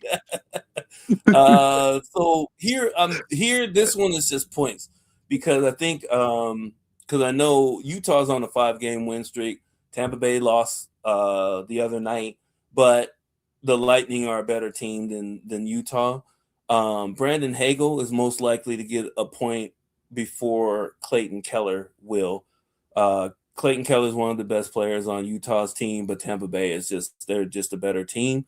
So you can take a point for him, or you can actually pick Tampa Bay to win outright because they should win by at least a goal or two in this one. Mm-hmm. So that's that pick. Boston Bruins going up against the New York Rangers. Cess and I saw a number of these names last season when we were going through it. This one's actually pretty easy. Usually I have a problem with some of these names, but there's a lot of American names going on in here. Thank God. JT Miller is he is on a little bit of a point streak, but I like Charlie McAvoy for one. Hold on. My bad. MJ. Is his name JT Miller in hockey? Yeah, JT Miller. Miller. We have come a long way, y'all. I swear we've come a long way. Yeah, it's a little bit. Well, you just wait. It's just like further on there, you start to get into some of the Europeans that are injured. They'll be coming back, and then their names. Right. It'll get back to regular hockey when you see those names. But right now, yeah, we're looking at a lot of American names right in the middle. It's New York. They in the reserve pool, huh? Exactly. They're in the reserve pool. So, it's like that. New York Islanders going up against the Philadelphia Flyers. Christian Dvorak, whatever. Okay. Shots 1.5. That's a hockey name. That's a hockey name. Yep. Sure. They're at 5.5 total. But yeah, he should at least, there's probably going to be about, from both teams, there'll probably be about anywhere from 25 to 30 shots. I just don't know where the goals are coming from. So that's why we only have points, shots on goal, and some of the blocks on that one. But yeah, Dvorak looks like he is going to get at least a couple shots on goal, if not more than that. In the last game over here, we're looking at Anaheim Ducks going up against the Edmonton Oilers. And even though this looks high, and it is kind of, it's high for your average hockey player, but Zach Hyman, he likes to shoot that thing. I think the last game he was on the ice, he had 6 shots. So damn. I'm imagining. Oh yeah. He be slaying. He's really trying to people in basketball. That's like somebody who had like 15 shot attempts in the first quarter. Right. Exactly. Yeah, exactly. That's CJ McCollum. Just jacking up shots. Yeah, that's CJ McCollum jacking up shots. That is going to be the best pick out of this game for the odds that you're going to get for it. And if you want to, add a little, cherry on top, you can take the Oilers to win outright because they're minus 270 to win. The Ducks, they're not that good. Even though, and I digress, so I say that they're on a 7-game win streak. Is Emilio Estevez the coach? Yeah, exactly. I don't know. I said she had to go back and watch the movie the other night. Quack.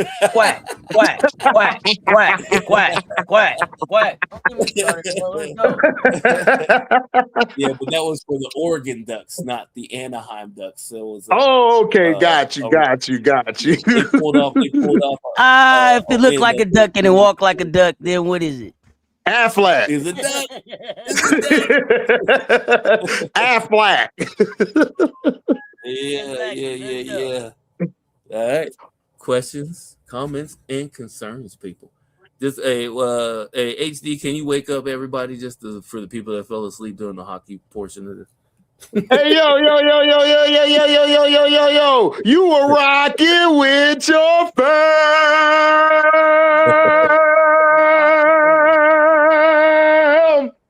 Here we go. That's what it is. Moving on. What we got coming up next? Got it to my inner fat lady, y'all. Let's get it. You are hilarious. Oh, it's time for here we go. Lover 23, Mr. Lover Lover. Moonshots of the day. What you got for the moonshots, homie?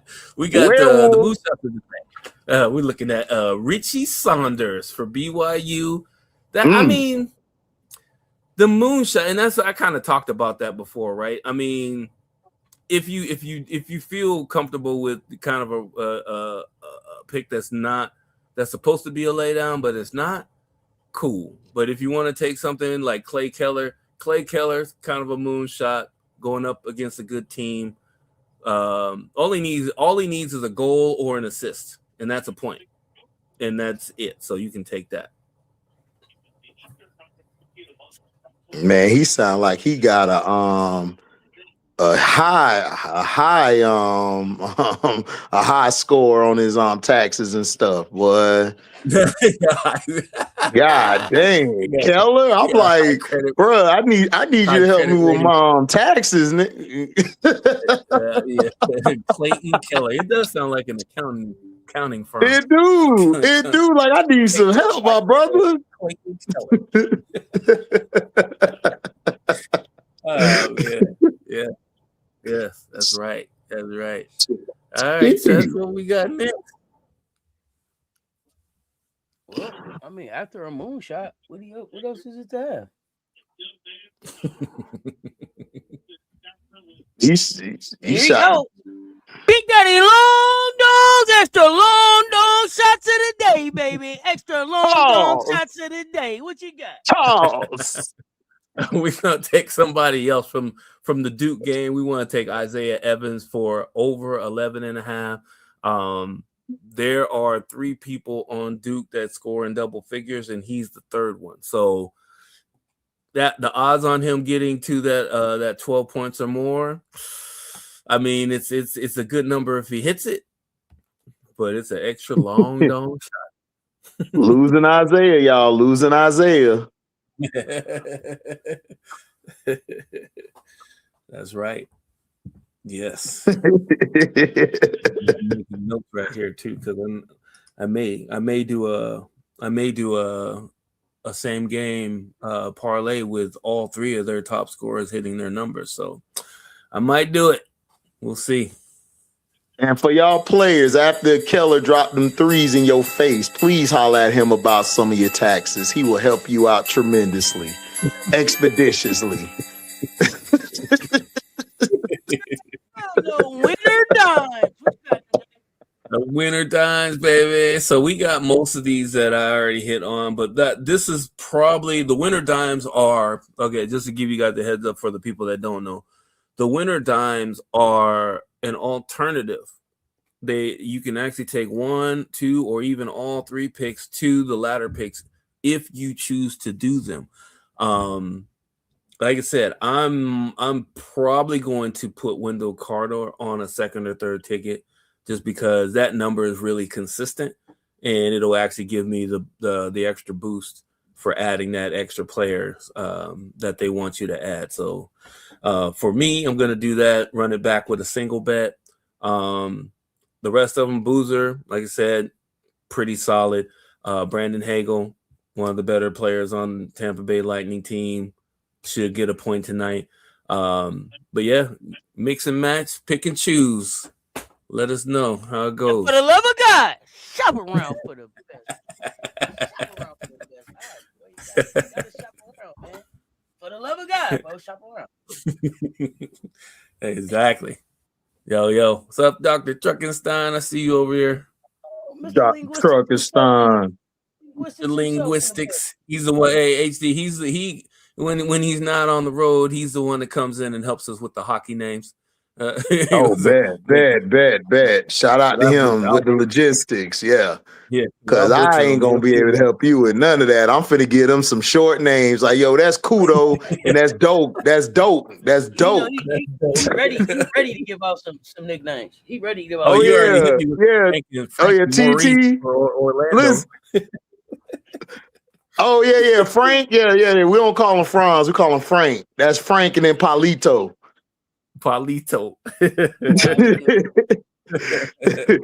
And then we got TT. We got TT at NC State. What a great conversation. MJ, we appreciate you pulling up and getting the picks in. All right, y'all. All right. Appreciate y'all. Nephew, another great conversation. Apologize again for having to interrupt and get a few things straightened out, but sometimes it have to happen. I don't mean no harm though, nephew. No, man, look, don't throw stones and hide your hands. Be consistent. That's just all that was. Consistency, we do appreciate that. No, I was saying like you can't say you rebuilding and you was ranked early in the season and then you win. It's cool, but then you lose. You can't call out the bullshit. I'm just saying, like, that's all. Consistency. That's it. Here and bring the receipts because we do. But we appreciate y'all pulling up and rocking with us every Monday at your guilty pleasure. Now what? The sound off. Y'all know what it is. Until next time, we're gonna get MJ back with some bets. We're gonna get on his schedule. Welcome to HDI TV. He got more content coming up later tonight. You say you doing Unrivaled and what else, nephew? We're doing Unrivaled and Hoop, men's hoop and Unrivaled. So we mainly gonna be talking about Unrivaled because we've been having some good watchings. Everybody learning more about the women's game, which is cool because I got a lot of football people over there, so they're starting to tune into the women's game, which I'm proud of. So we're gonna talk Unrivaled and men hoop tonight. So come by. We're gonna have fun. Oh yeah, we got a rival recap coming up. We're gonna do both days of games. I think MJ is beating me in fantasy basketball right now because I forgot I was even playing. So let me figure out what the hell going on with my life.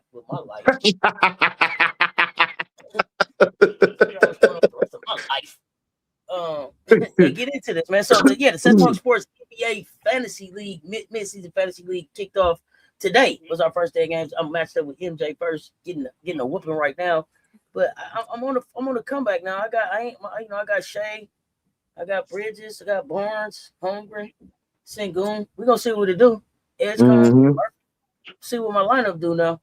MJ, I ain't scared of you, big dog. All right.